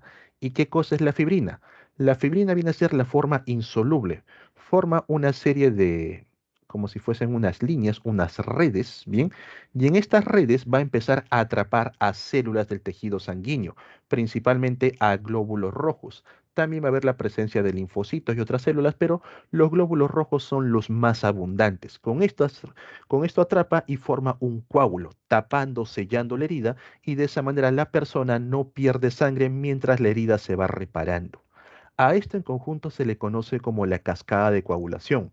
Y ojo, para que la protrombina bien pueda, perdón, para que la tromboplastina pueda actuar correctamente, en sangre nunca debe faltar, desde la primera clase te lo digo, nunca debe faltar calcio. Junto con el calcio tampoco debe haber deficiencias de vitamina K. Recién ahí la tromboplastina trabaja, si no, no se activa. Bien, entonces chicos, esto es cascada de coagulación, van activándose uno tras otro. Lo que está de azul está normal en tu sangre, tú lo tienes, hay protrombina, hay fibrinógeno. Lo que está de verde son las formas activas, producto de la cascada de coagulación. Bien, entonces, células dañadas y las plaquetas liberan tromboplastina. La tromboplastina únicamente se activa cuando hay iones calcio y vitamina K. Bien, convierten a la protrombina en trombina y la trombina convierte al fibrinógeno que está completamente disuelto como si fuese un líquido, lo convierte en fibrina que son unas redes para formar el coágulo. Profe, ¿es bueno cuando la sangre cicatriza muy rápido, cuando la herida rápidamente cierra o tiene que demorar? El promedio es entre 1 a 2 minutos, bien, con el cual vas a tener el sangrado. Si tus heridas rápidamente cicatrizan, no pienses que eres una especie de mutante, no pienses que es una ventaja a lo Wolverine, sino que puedes tener problemas. Indica que quizás alguno de los factores se están activando antes de tiempo, y eso puede generar que cuando tú no tengas una herida, formes un coágulo dentro de las vías. Este coágulo puede viajar hasta un punto y bloquearlo y generar trombosis, un bloqueo. Por ahí la palabra, por eso la palabra trombo en todos. Trombina, protrombina y trombina. Bien, trombosis, un bloqueo de la sangre y eso puede generar, bien, que no llegue la sangre a esos tejidos, pierden oxígeno, pierden nutrientes, empieza a generar necrosis. Por otra parte, que la sangre no coagule y que sigas perdiendo sangre, bien, perdón, que la herida no coagule y sigas perdiendo sangre, eso puede generar unos casos muy graves de hemorragia. Y eso ocurre, por ejemplo, a nivel de las personas con hemofilia. Una persona normal presenta sus factores de coagulación, forma un coágulo, tapa la herida y mientras se repara no pierde sangre. Bien, en cambio, en la hemofilia, las personas no tienen factores de coagulación, no tienen nada de esto. Estos son los factores de coagulación, por lo cual la herida no va a seguir sangrando hasta que cierra. Profe, pero cuando forma el coágulo, ¿no ha cerrado la herida? No. Por ejemplo, tú alguna vez te has cortado el dedo, bien, dejó de sangrar en un par de minutos, pero cada vez que hacías presión, cada vez que tocabas sal, tocabas ácido, te dolía, ¿sí o no? Porque la herida todavía va a demorar en cerrar 2 o 3 días. Imagínate una persona con hemofilia que no ha formado el coágulo, 2 o 3 días hasta que cierre la sangre, va a seguir perdiendo sangre, hasta que cierre la herida, perdón, va a seguir perdiendo sangre. Y peor aún, si la herida es muy profunda, puede perder mucha sangre y morir en el caso. Bien. Entonces, el coágulo es muy importante que se forme de manera correcta y los factores de coagulación que se activen de manera correcta. Bien, si se activan cuando no hay una herida, forman un coágulo dentro de la sangre. Bloqueas un punto, trombosis. Y peor aún si es en el corazón. Bien, muere parte del tejido cardíaco. Si los factores no se activan correctamente, hemorragias. Bien, por eso chicos, nunca que les falte vitamina K y tampoco el calcio en sangre. Bien, chicos, hasta aquí es la parte del sistema circulatorio. ¿Quedaría alguna duda, alguna consulta antes de pasar al siguiente sistema? ¿Todo bien?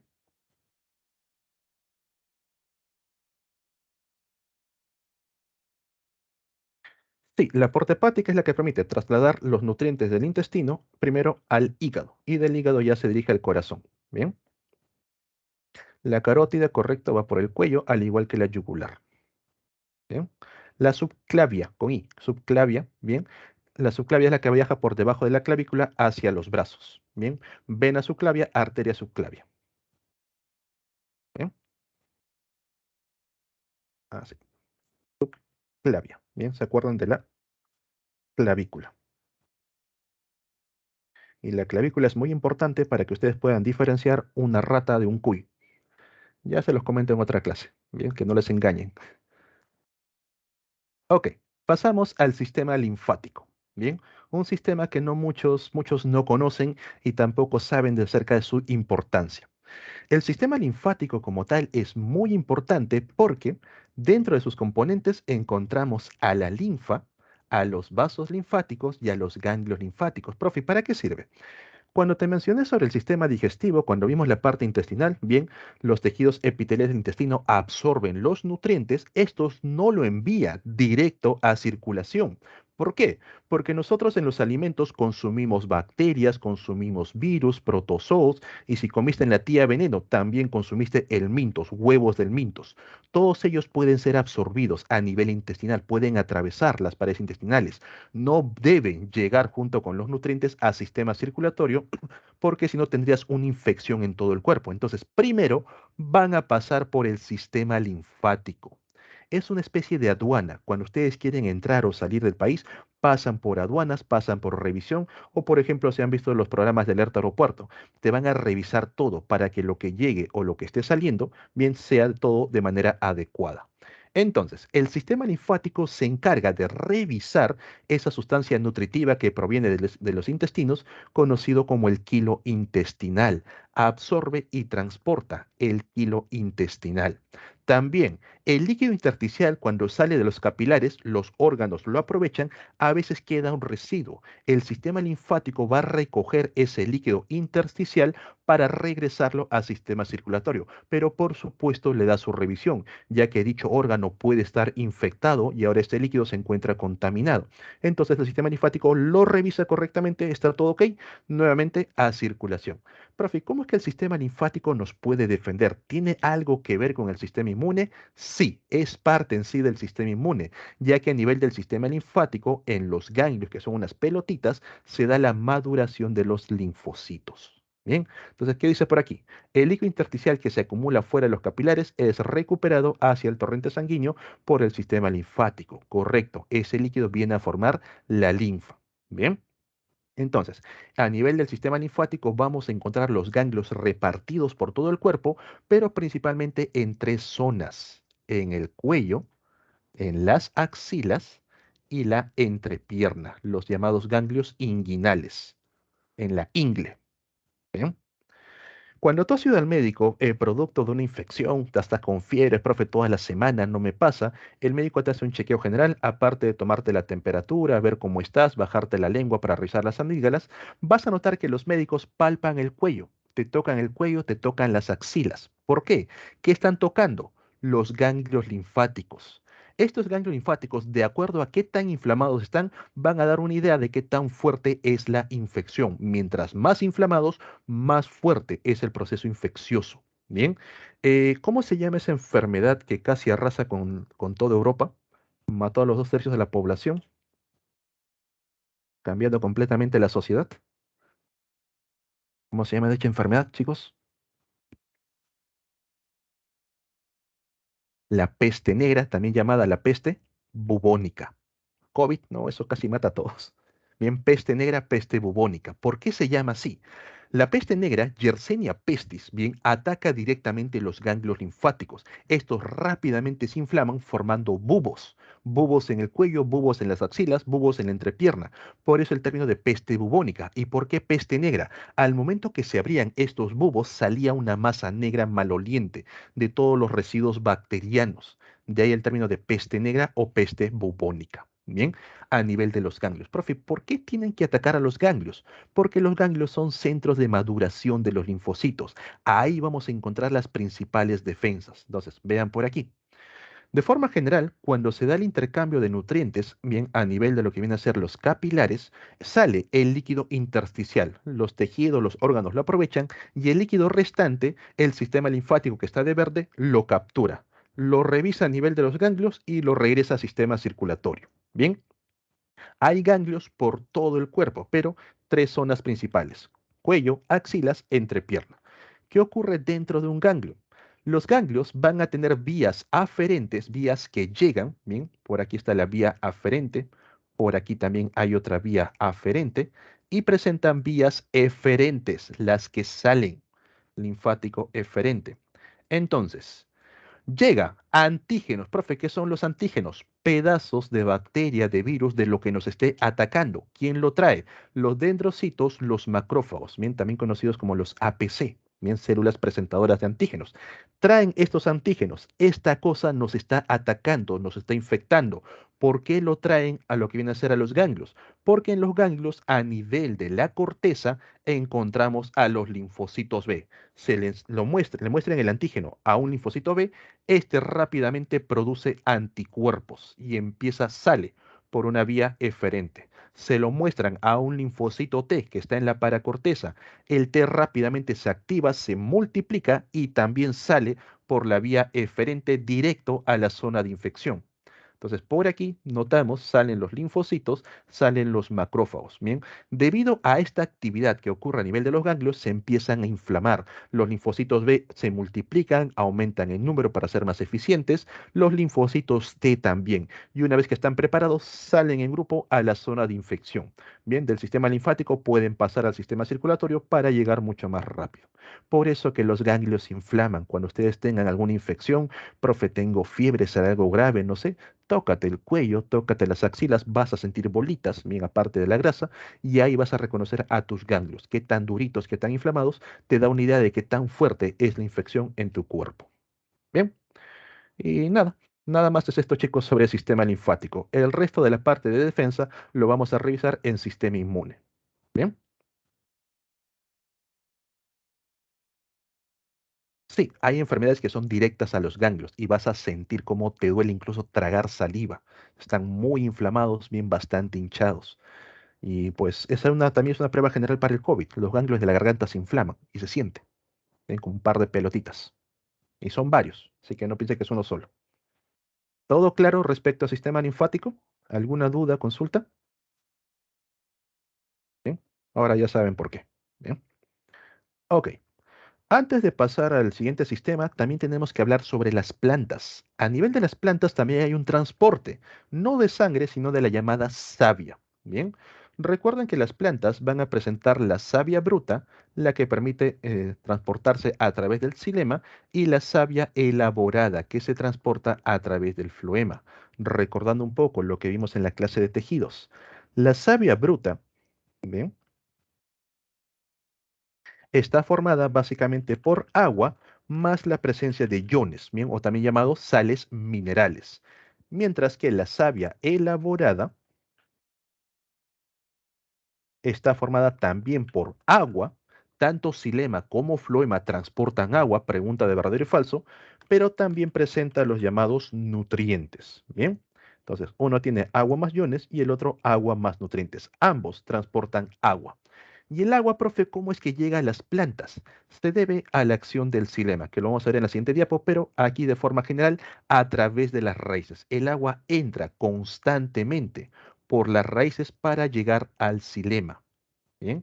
¿Debido a qué? A que las raíces tienen presión negativa. Es como si las raíces estuviesen literalmente succionando, chupando agua, y el agua no le queda más que entrar. En este punto, nosotros debemos saber que cuando el agua ingresa a las raíces, bien, va a presentar dos vías. Y aquí me gusta mucho recordar el tema de San Marcos. Cuando ustedes ingresan a San Marcos, saben que San Marcos tiene un estadio. Saben que en ese estadio se llevan una gran cantidad de eventos. Muy aparte de noviembre, donde van los evangelistas y no dejan dar examen, el resto del año hay conciertos. Bien, y como buen sanmarquino, puedes entrar a los conciertos de manera gratis, entre comillas, como profe, saltando los muros. Lo mismo ocurre con lo que viene a ser el transporte en agua, la absorción de agua a nivel de la raíz. Si eres una persona pudiente que puedes comprar tu entrada, vas a ingresar bien, vas a pasar de célula en célula y cada célula realiza el control. Tú vas pasando de punto en punto y te van controlando. Que no ingrese sustancias peligrosas, que no ingresen toxinas. Todo eso se encarga cada una de las células hasta que finalmente llegas al xilema. Pero como buen sanmarquino, vas saltando entre paredes. El agua también puede ingresar entre las paredes celulares y ahí no hay control. Pero si quieres llegar al xilema, justo en la última capita, ahí te agarran. En esta capita de células conocida como la endodermis, vamos a encontrar a las bandas de Caspari. Bien, estas bandas de Caspari son una serie de estructuras que bloquean el paso entre paredes y obligan a que este líquido que ha ido viajando entre las paredes tengan que sí o sí atravesar una célula para llegar al xilema. Ahí, esta célula se encarga de darle una revisión, un control. Bien, entonces tenemos dos formas de poder llegar al xilema. Hay dos formas de poder llegar al estadio. Créanme, cuando ingresen lo van a notar. Uno, de la forma normal, pasando célula por célula, recibiendo el control en cada una de ellas, y otra, entre las paredes. Bien, pero finalmente, gracias a las bandas de Caspari en la endodermis, sí o sí tienes que atravesar una célula. A estas vías se le conocen como las vías del simplasto y las del apoplasto. Aquí está la endodermis y las bandas de Caspari. Bien, entonces la desimplasto es la vía normal, por así decirlo, vas pasando de célula en célula y te van haciendo los controles, ¿bien? Y llegas finalmente al xilema. La del apoplasto es la que intenta esquivar los controles, pasa entre las paredes, ¿bien? Entre una pared y otra pared, no entre la pared y la membrana, no, no, entre una pared y otra, ahí. Pero cuando llega la endodermis, que es este conjunto de células, ahí se encuentra con las bandas de Caspari, ya no puedes pasar las paredes, caballero nomás, una célula te va a revisar qué cosa trae, si hay bebidas alcohólicas, hay armas punzocortantes, no ingresa y el resto pasa. Bien, llegando finalmente al xilema. Sí pueden hacerlo, chicos, o como buen sanmarquino, irse a la facultad de letras o a la facultad de sociales y desde el techo se puede ver conciertos de Green Day, de Shakira, Iron Maiden, varios que me he ganado por ahí. Bien, ok, entonces eso es a nivel de raíz. Ahora sí, vamos con el transporte de xilema y floema. ¿Qué ocurre en el xilema y en el floema? ¿Cómo es que el agua va a ingresar constantemente? A nivel del xilema, en las hojas, recuerden que tenemos gran cantidad de estomas. Estos estomas van a ir perdiendo agua, ¿bien? A través de los estomas se pierde agua bajo la forma de vapor, volatiliza. Las moléculas de agua van a presentar cargas, se los mostré en la primera clase. Gracias a estas cargas, las moléculas de agua van a formar uniones, enlaces entre sí, los llamados puentes hidrógeno, ¿bien? Ahora, como la molécula de agua es una molécula polar, presenta polos, polo positivo, polo negativo, a esta molécula de agua se le unen iones, iones positivos con el oxígeno, iones negativos con el hidrógeno. Entonces, a medida que el agua va subiendo, va transportando los iones. Profe, ¿cómo es que el agua sube realmente? Cuando una molécula de agua sale por volatilidad, volatiliza, se evapora, esta sale, jala, arrastra al anterior y esta arrastra al anterior y así van generando una fuerza de succión que llega hasta la raíz, pero esto es un solo estoma. A nivel de las hojas hay miles de estomas. Todos ellos van perdiendo agua y hablamos de una sola hoja. Tenemos una gran cantidad de hojas. Todos ellos empiezan a perder agua y generan una fuerte presión que llega hasta la raíz, por eso que el agua ingresa constantemente, no tiene ningún problema. Hay presión negativa, presión osmótica. Bien, a este transporte que ocurre a nivel del xilema se le conoce como el arrastre por transpiración. Una molécula de agua transpira, se evapora y arrastra en cadena a todas las que están por detrás. Bien, entonces eso es a nivel del xilema.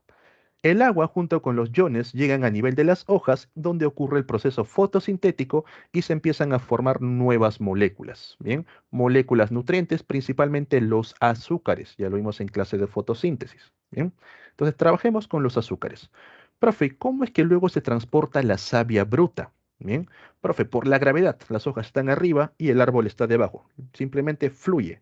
No, porque hay árboles que presentan las hojas en la base y los frutos o los tallos bien sobre ellas, entonces tendría que ir contra la gravedad. ¿Cómo es que logra la planta poder transportar los nutrientes? Por diferencia de gradientes. A nivel de las hojas, la concentración de azúcares, por ejemplo, es bastante alto. Se produce una gran concentración de ellos. En cambio, en los órganos que están creciendo, las raíces, las nuevas ramas, los flores, los frutos, la concentración de azúcares es menor. ¿Qué tenemos? Diferencia de concentraciones, gradientes. ¿Y qué va a pasar? De una zona de alta concentración, las moléculas fluyen a una zona de baja concentración y eso lo hacen a través del floema, bien por diferencia de gradientes, por diferencia de concentraciones.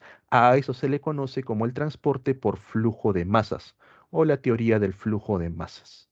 Bien, entonces tenemos dos transportes principales, arrastre por transpiración en el xilema, teoría de flujo de masas en el floema. Hay un tercer transporte y es entre xilema y floema. ¿Se acuerdan los principios de ósmosis?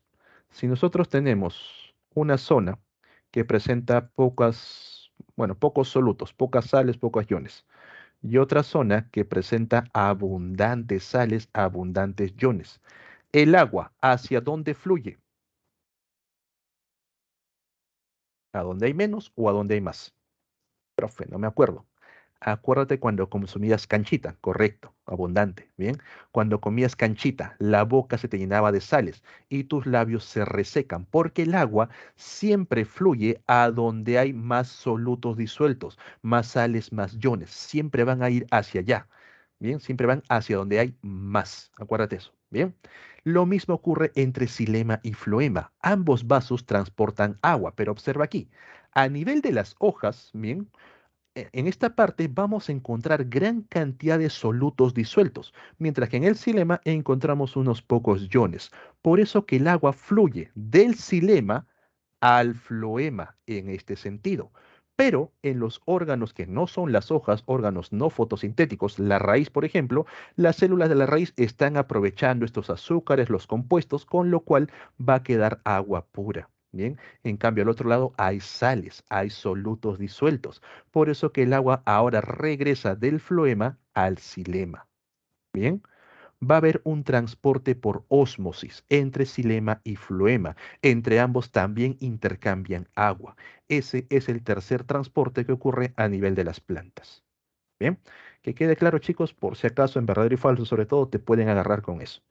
Bien, ok, entonces estos serían los mecanismos de circulación a nivel de las plantas. ¿Quedaría alguna duda, alguna consulta para pasar ahora sí al sistema excretor? ¿Todo bien?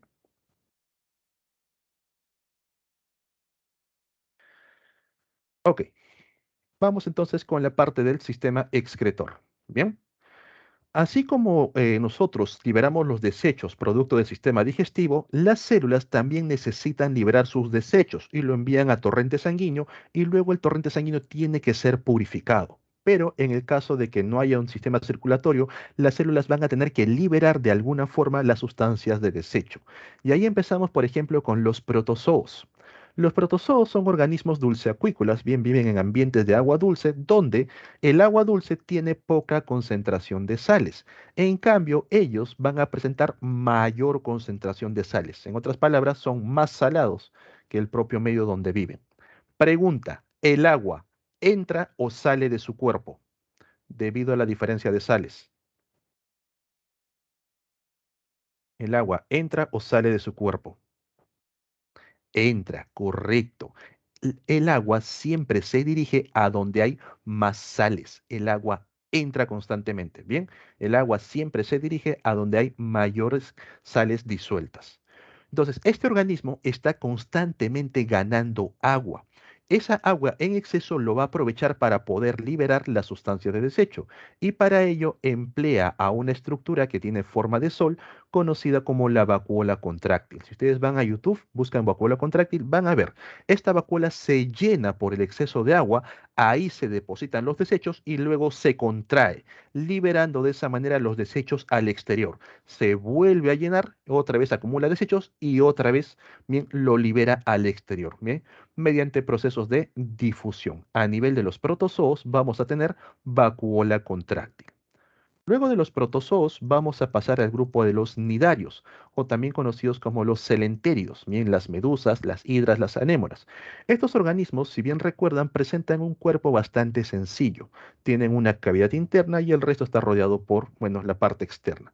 De manera directa, las células liberan, bien, lo que viene a ser los desechos, ya sea a la cavidad interna o directamente hacia el medio externo a través de difusión. Bien, no tienen ningún problema. Entonces, en protozoos, en nidarios, no hay presencia de un sistema excretor. ¿Cuándo aparece un sistema excretor por primera vez? A nivel de los platelmintos, los gusanos planos, aparecen los protonefridios con unas células características llamadas las células flamígeras. ¿Bien? ¿Y cómo es eso, profe? Te explico. Vamos a hacer un zoom. Los protonefridios van a estar formados por una gran cantidad de células flamígeras. ¿Y por qué se llaman células flamígeras? Son células enormes, bien con la presencia de su núcleo, y en un lado tienen la presencia de flagelos. Estos flagelos, al momento que se mueven, asemejan al fuego, a la flama. De ahí el término de células flamígeras. Este movimiento permite que las células que se encuentran alrededor puedan liberar sus desechos en esta cavidad.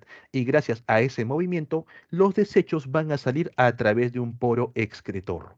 Bien, a nivel de platelmintos, los llamados protonefridios, con sus células flamígeras. Luego de los platanemientos tenemos a los anélidos. Los anélidos presentan los metanefridios. Estos metanefridios están formados por tres partes. Hacia la parte interna, un nefrostoma, ¿bien? Hacia la parte externa, un nefridioporo, y entre ambos, un llamado tubo colector. ¿Bien?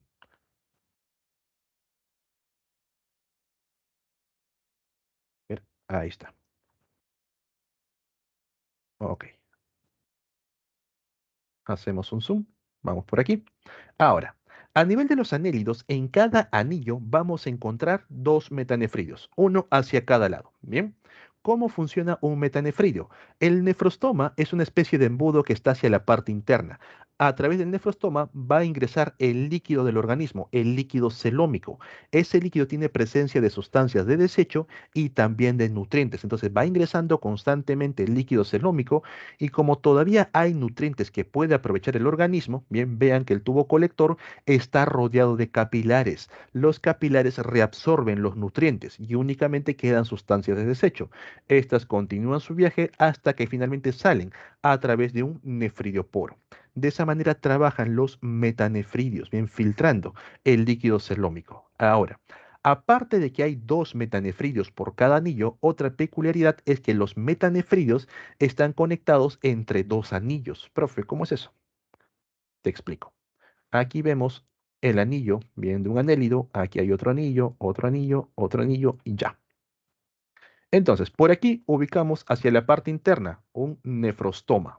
Bien, estoma es boca, nefrostoma. Esto va a capturar el líquido celómico, pasa por un tubo colector y finalmente desecha todo a través de un nefridioporo. Pero el nefridioporo está en el anillo siguiente. De igual manera, por aquí encontramos, bien, a otro nefrostoma, bien, está todo el tubo colector y el nefrioporo está en el anillo siguiente. Y así van, de un anillo a otro, bien. Esos vienen a ser los llamados metanefridios. A nivel de los artrópodos encontramos a los insectos, bien, a los arácnidos, a los crustáceos. Cada uno de ellos va a presentar, bien, un sistema excretor distinto. Por ejemplo, en los insectos encontramos a los túbulos o tubos de Malpighi, los cuales excretan ácido úrico. Los tubos de Malpighi son estas estructuras en verde que van a permitir limpiar, bien, van a permitir purificar a la hemolinfa, secretando ácido úrico en forma de cristales. Ellos tienen excreción sólida. Estos ácidos úricos se juntan con los desechos que vienen del sistema digestivo y ambos van a salir en conjunto a través del ano. Bien, entonces a nivel de los tubos de Malpighi, las excretas, bien de ácido úrico, lo hacen bajo la forma de cristales. En los crustáceos vamos a encontrar unas estructuras conocidas como las glándulas verdes. Estas constan de una cámara glandular, el cual captura la hemolinfa del organismo, la parte interna. Tenemos un tubo excretor y a través de este tubo excretor se van a reabsorber las sustancias que el organismo pueda aprovechar, como si fuese un metanefrío. Se reabsorbe lo que sirva, bien. Finalmente, lo que no va a llegar a nivel de la vejiga, bien, urinaria, y las sustancias de desecho salen por un poro excretor cerca de la cabeza de los crustáceos. Si van a comer camarones, quítenle la cabeza, señores. Ahí se encuentra el sistema excretor, las glándulas verdes. Los arácnidos que no están graficados tienen un sistema similar. Es completamente igual que una glándula verde. Bien, tiene una cámara glandular, tiene un tubo excretor y una vejiga urinaria. Solamente que en los arácnidos recibe el nombre de glándulas coxales. Te lo coloco como asterisco por aquí. Bien, a nivel de arácnidos las glándulas coxales. Ahí está. Entonces, insectos con tubos de Malpighi, crustáceos con glándulas verdes y los arácnidos con las glándulas coxales. Bien. Luego de esto pasamos a los peces. Tengan mucho cuidado a nivel de los peces. Número uno, con la anatomía. Los peces van a presentar una vejiga urinaria, la cual bien se encarga de recoger la orina que proviene de los riñones. Los peces tienen riñones. Luego de ello lo excretan a través de una apertura urogenital. Bien. No confundir a la vejiga urinaria con otra estructura que se encuentra por aquí y se conoce como vejiga natatoria. La vejiga natatoria no tiene nada que ver con el sistema excretor. Es una bolsita la cual acumula gases y le permite al pez poder mantenerse a flote sin la necesidad de aletear. Bien, entonces mucho cuidado en cuanto a la anatomía. En cuanto a la fisiología, recordar que hay peces de agua dulce y peces de agua marina y van a tener, digamos, sus diferencias. Para empezar, ambos van a presentar la misma cantidad de sales. Profe, yo pensé que el pez de agua de mar era más salado. No, presentan la misma cantidad de sales. Supongamos que ambos tienen 4 sales, 4 solutos, bien por mililitro en el cuerpo. ¿Cuál es la diferencia? El medio donde viven. Bien, el medio, así es.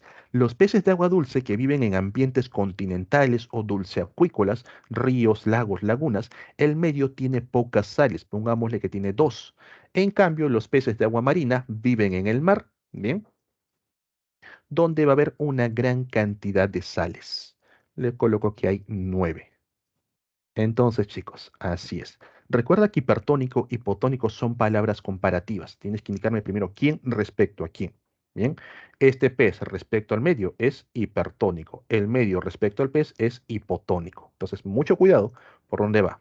Bien, en el pez de agua dulce, ¿el agua entra o sale de su cuerpo? En el pez de agua dulce, ¿el agua entra o sale de su cuerpo? ¿Hacia dónde fluye el agua? Entra, correcto. El agua siempre va hacia donde hay más sales. El agua va a ir a donde hay mayor cantidad de sales. Por eso que este pez gana agua constantemente por ósmosis. Bien, como el pez gana un montón de agua, esta agua también la quiere liberar. Por eso que estos peces van a tener una orina muy abundante. Bien, abundante orina por el exceso de agua. Pero ojo, en esa orina abundante el pez no puede perder muchas sales. ¿Por qué? Si pierde muchas sales, luego no lo va a recuperar fácilmente, ya que en el medio no hay tal cantidad. Por eso que el pez tiene una orina abundante, pero con pocas sales. A esto se le conoce como una orina diluida. Abundante orina diluida. Bien, con el pez de agua de mar la cosa es al revés. Pregunta. ¿El agua entra o sale de su cuerpo en un pez de agua marina? Sale por las diferencias de sales. Bien, el agua siempre fluye hacia donde hay mayor cantidad de sales o solutos disueltos. En este caso, el agua sale a cada rato. Pérdida de agua por ósmosis, sobre todo a nivel de las branquias. Quiere decir que el pez ya está perdiendo mucha agua. No puede perder más agua por orina. Por eso que estos peces orinan muy poco. Bien, es una orina bastante escasa. Bien, poca en orina. Pero cada vez que el pez traga agua, cada vez que traga el alimento, va a consumir agua con una gran cantidad de sales. No puede tener esas sales dentro del cuerpo. Tiene que eliminarlos gracias a los riñones. Por eso que en esa poca orina vamos a encontrar una gran cantidad de sales disueltas. En otras palabras, hablamos de poca orina, pero es una orina concentrada, ¿bien? Con abundantes sales. ¿Ok? Entonces, chicos, tener mucho cuidado respecto a los peces porque hay que analizarlos con el medio con el que viven, sobre todo en el caso de los salmones. Profe, ¿qué pasa con los salmones? Los salmones son peces que durante su ciclo de vida van cambiando de un medio a otro. Los salmones nacen en un lago, nacen en un río, ¿bien? Mientras son alevines en la etapa juvenil van nadando río abajo y en la etapa de adulto están en un medio marino. Luego, cuando ya van a finalizar su ciclo de vida, regresan del medio marino a un medio dulceacuícola. Regresan al río donde nacieron, depositan los huevos y mueren. Bien, entonces los salmones, mientras están en el río, actúan como un pez de agua dulce, abundante orina de manera diluida. Los salmones, cuando ya están en los océanos, actúan como peces de agua marina, poca orina de manera concentrada. Los salmones, cuando ya regresan al río para depositar el huevo, vuelven nuevamente a actuar como un pez de agua dulce. Bien, entonces simplemente entender cuál es la diferencia de sales con el medio y ya puedes saber si el pez gana o pierde agua y de acuerdo a eso deducir el tipo de orina. Bien, no tienes que hacer tanta memoria en sí. ¿Ok? Entonces chicos, esto respecto a los peces. Antes de llegar al término humano, tenemos que también analizar el caso de los anfibios. Los anfibios de manera general no son organismos 100% adaptados a las condiciones terrestres. Siempre van a vivir cerca de un cuerpo de agua, bien de un estanque, de una laguna, de un río. Los anfibios van a presentar riñones y estos riñones van a liberar la orina hacia la vejiga. Bien. Si el anfibio tiene agua todo el año, no pasa nada, está completamente tranquilo. Pero hay anfibios que se han adaptado a condiciones temporales, como por ejemplo en África.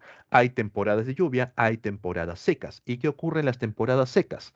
El anfibio en esas temporadas, cuando poco a poco se van secando los ríos, se va secando los lagos, van formando barro, el anfibio se entierra. Va a formar una capa mucosa que rodea todo el cuerpo, evita la desecación y a nivel de la vejiga urinaria va a almacenar gran cantidad de orina. Bien, utiliza a la vejiga urinaria como reservorio de agua. Cuando el cuerpo en ese estado de hibernación le pide agua, bien, la orina regresa por el tubo colector, regresa al tubo contorneado distal, regresa a los riñones y ahí empieza a reabsorber agua. ¿Bien? Agua que va hacia el cuerpo, bueno, hacia el sistema circulatorio.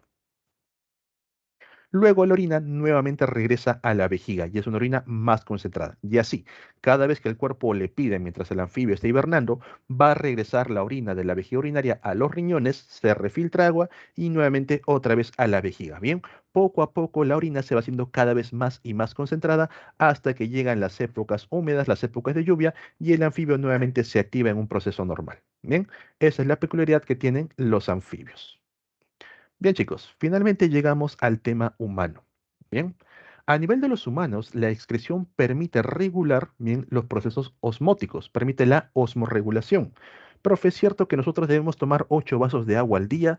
La verdad que depende de varios factores. Depende del peso, depende de la edad, depende de tus actividades físicas. Bien, si nosotros tomamos demasiada agua, profe, según mi peso debo tomar 4 litros. Ten cuidado. Bien, si tomamos demasiada agua, eso va a llevar, por ejemplo, que las diferencias de sales entre tu cuerpo y la parte externa, que viene a ser el sistema digestivo u otras cavidades, no sea igual. Vas a tener demasiada dilución en tu cuerpo, lo que va a impedir que ciertas moléculas no puedan bien transferirse correctamente. Por el contrario, si nos deshidratamos demasiado, ¿qué ocurre? Primero, vas a tener dolores de cabeza, te va a doler muy fuerte. Segundo, al momento que tú te deshidratas, el cuerpo va a reaprovechar el agua que está presente en sangre, que es 90%. Entonces, en lugar de que la sangre sea un líquido fluido, se empieza a volver más viscoso, como una gelatina, y el corazón va a tener problemas para poder mantener en circulación esa gelatina. ¿Dónde pasa esto? Por ejemplo, en los borrachos, los alcohólicos. ¿Han visto una persona cuando toma demasiado alcohol? Al día siguiente, ¿qué cosa tiene? ¿Cómo se llama esa condición? Bien, ¿qué le da? La llamada resaca. ¿Por qué ocurre? El alcohol es una sustancia, bien, que va a inhibir lo que viene a ser la recaptura de agua a nivel de los riñones, inhibe a la antidiurética. A su vez, el alcohol es una sustancia que deshidrata, aunque no lo creas. Cada vez que toman alcohol te estás deshidratando. Por eso que tú tomas alcohol o ves a la persona que toma alcohol y notas que a cada rato va al baño, bien, se libera gran cantidad de agua y eso le genera más sed y en lugar de tomar agua sigue tomando alcohol, con lo que continúa el proceso de deshidratación. Se va a dormir, al día siguiente se levanta y su cuerpo ya no tiene reservas de agua. El cerebro te empieza a doler, sobre todo el lóbulo frontal. Es por eso que las personas con resaca van a tomar cualquier fuente de agua, si sea agua de florero, rápidamente se lo toman porque su cuerpo les está pidiendo. Bien, si ustedes algún día van a tomar alcohol frente a un brindis algo, asegúrense de tomar agua antes de dormir, de esa manera evitan los procesos de resaca. ¿Ok? Bien, entonces muy importante mantener los niveles adecuados de agua en el cuerpo. ¿Qué cosa nosotros vamos a excretar? Productos del metabolismo, del funcionamiento del cuerpo. Lo excretamos mediante la orina, el sudor y también las lágrimas para mantener bien las mucosas, bien, bastante hidratadas, que los ojos no se irriten.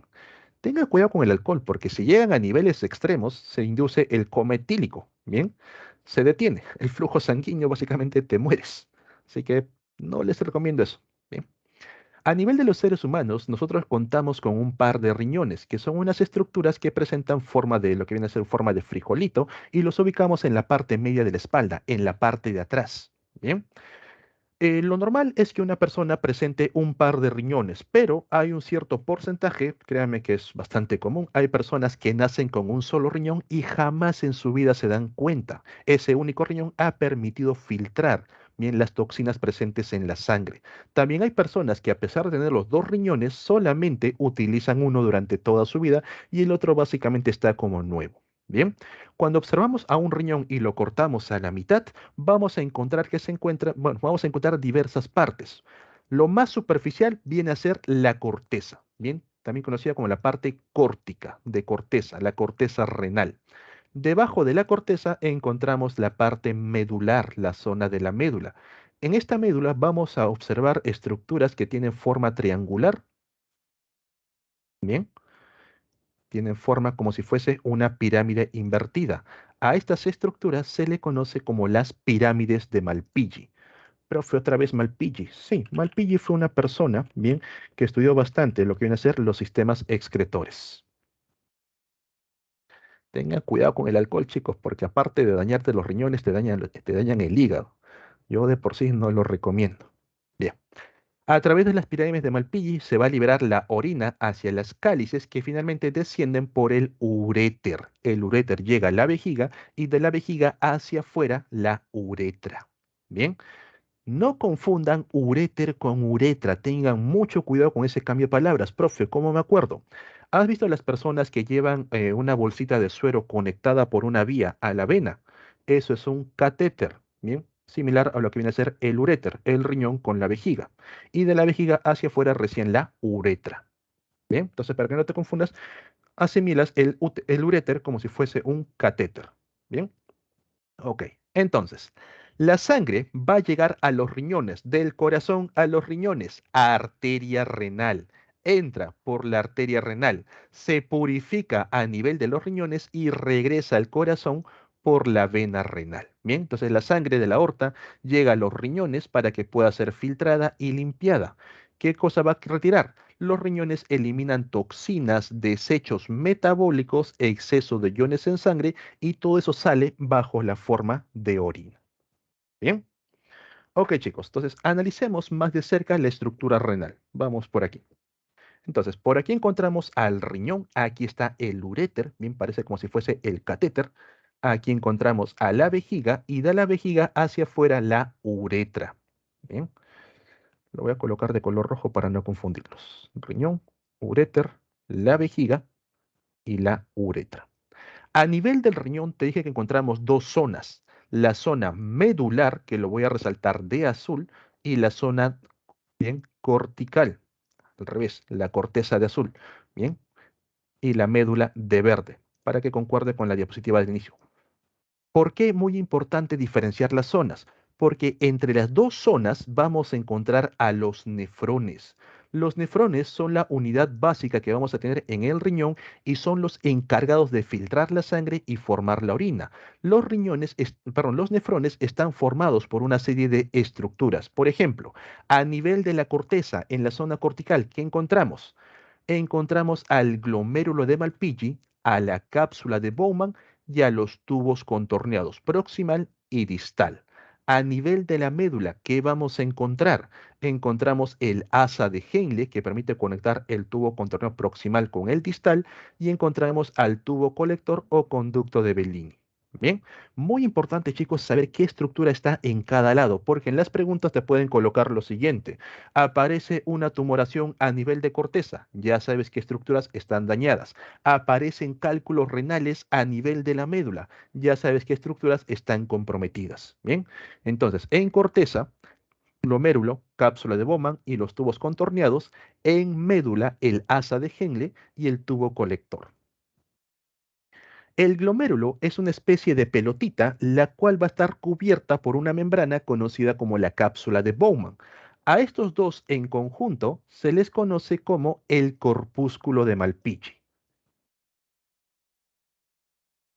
Corpúsculo, ¿bien? De Malpighi. ¿Ok? Entonces, ahí va a llegar la sangre hacia ese corpúsculo de Malpighi. Vamos por aquí. Entonces, llega la sangre a través de las arterias se hacen más delgadas, arteriolas, y finalmente forman esta pelotita llamada glomérulo. El glomérulo está cubierto por la cápsula de Bowman. por aquí se filtra, los desechos van a pasar a los tubos contorneados, llamados contorneados por la forma que presentan, todas esas curvaturas, ¿bien? El tubo contorneado proximal, el más próximo, el más cercano, desciende, aquí ubicamos al asa de Henle, ¿bien? Y otra vez al tubo contorneado distal, el más distante, el más lejano. Finalmente, la orina pasa al tubo colector o conducto de Bellini. Fíjate que este tubo colector se conecta bien con varios tubos contorneados distales para ir acumulando la orina y luego depositarlo a través del uréter en la vejiga. Bien, entonces anatómicamente es lo que nosotros vamos a observar dentro de los riñones. Una gran cantidad de nefrones. Bien, todo esto es un nefrón. En los riñones hay millones de nefrones. Ahora veamos cómo se forma la orina. Vamos con la parte fisiológica. La orina se forma en tres etapas. ¿Bien? La primera etapa se conoce como la filtración. Vamos con el punto número uno, filtración.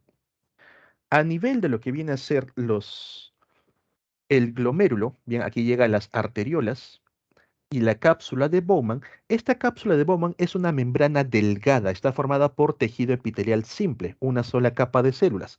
A través de la cápsula de Bowman solamente pueden atravesarla sustancias pequeñas, moléculas simples, moléculas complejas no van a poder pasar la cápsula de Bowman. Bien, células peor, no pueden atravesar para nada hacia los riñones. Profe, ¿por qué a veces las personas orinan sangre? Porque tienen hemorragias, hay presencia de infecciones, lo cual está dañando las vías urinarias. De por sí, no tiene que haber glóbulos rojos, bien, en orina. Ninguna célula puede atravesar ni la cápsula de Bowman ni el resto de las estructuras. Bien, pero centrémonos aquí. La cápsula de Bowman solamente permite filtrar moléculas pequeñas, moléculas simples. ¿Qué cosa se filtra? Al día, 180 litros de sangre por día. Profe, no tengo tanta sangre. Bien, eso es porque va filtrando y se va reabsorbiendo constantemente.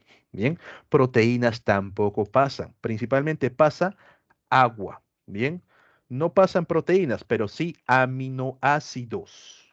Bien, las formas simples. No pasan polisacáridos, pero sí glucosa, azúcares simples, correcto. También pasan las sales o también conocidos como iones, ácidos grasos y se excreta bastante urea. Bien, moléculas simples, moléculas pequeñas. Todo ello va a poder atravesar la cápsula de Bowman. Bien, nosotros no podemos perder 180 litros de líquidos por día. Para empezar, no tenemos tal cantidad. Bien, a lo mucho en sangre creo que hay 4 litros en los varones. Entonces, ¿qué va a pasar? Ahí ocurre la segunda etapa, la reabsorción.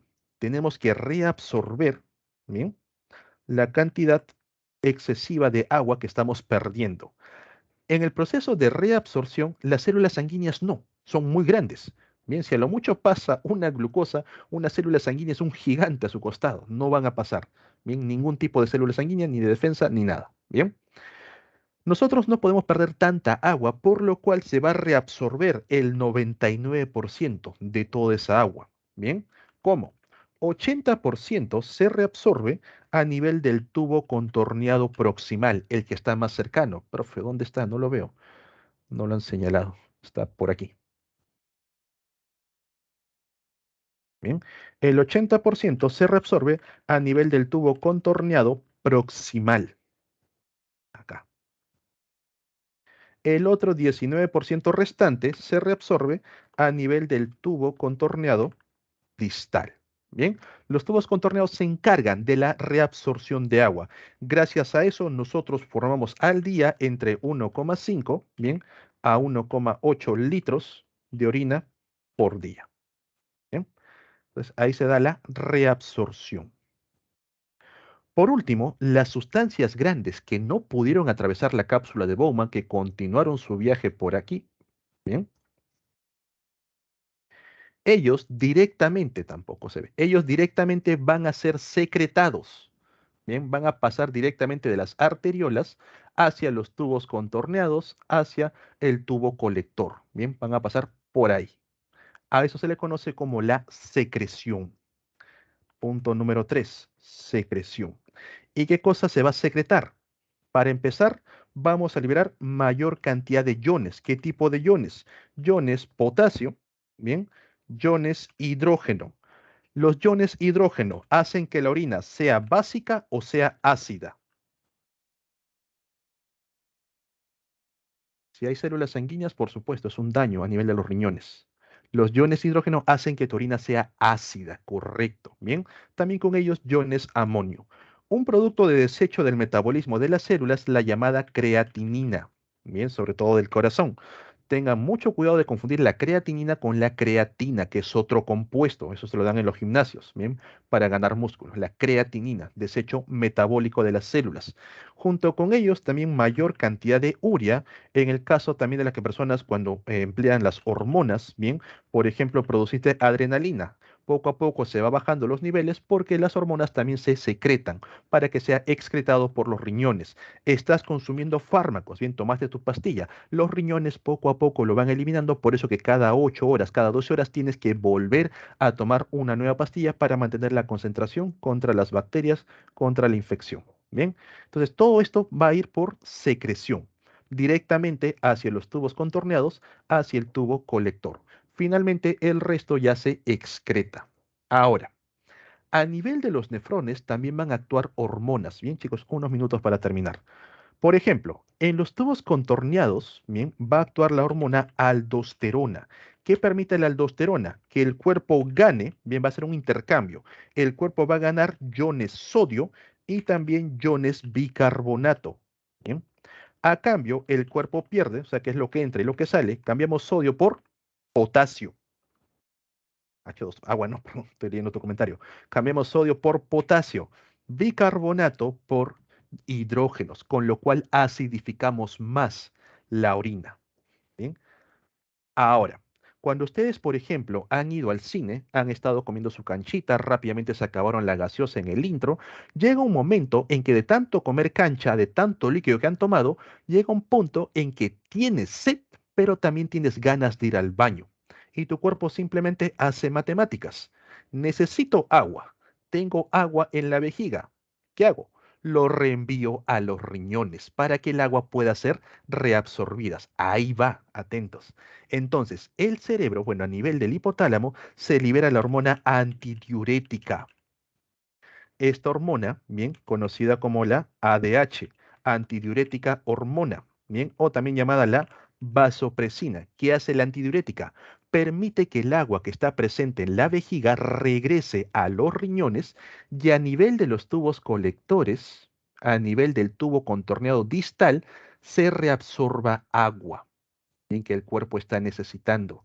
Esta antidiurética permite que a nivel de estas estructuras se formen unas proteínas que captan agua. ¿Cómo se llaman estas proteínas? Las acuaporinas.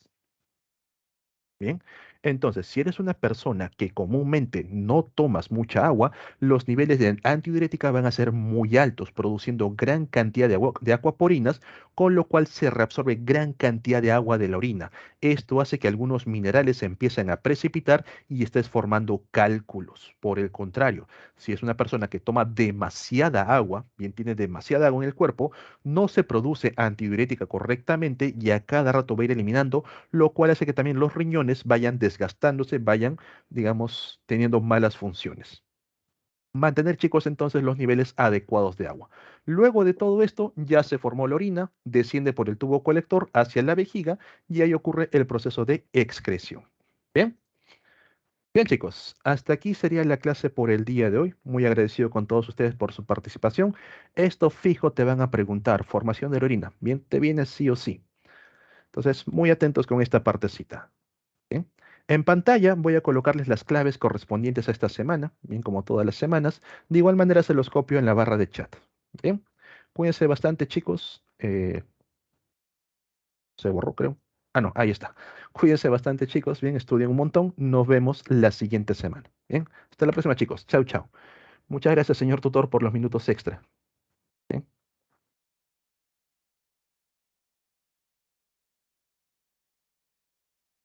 Mm, Creo que se me fue la red, no sé. Algo pasó. Bueno, ahí está. Chao, chao, chicos. Hasta la próxima.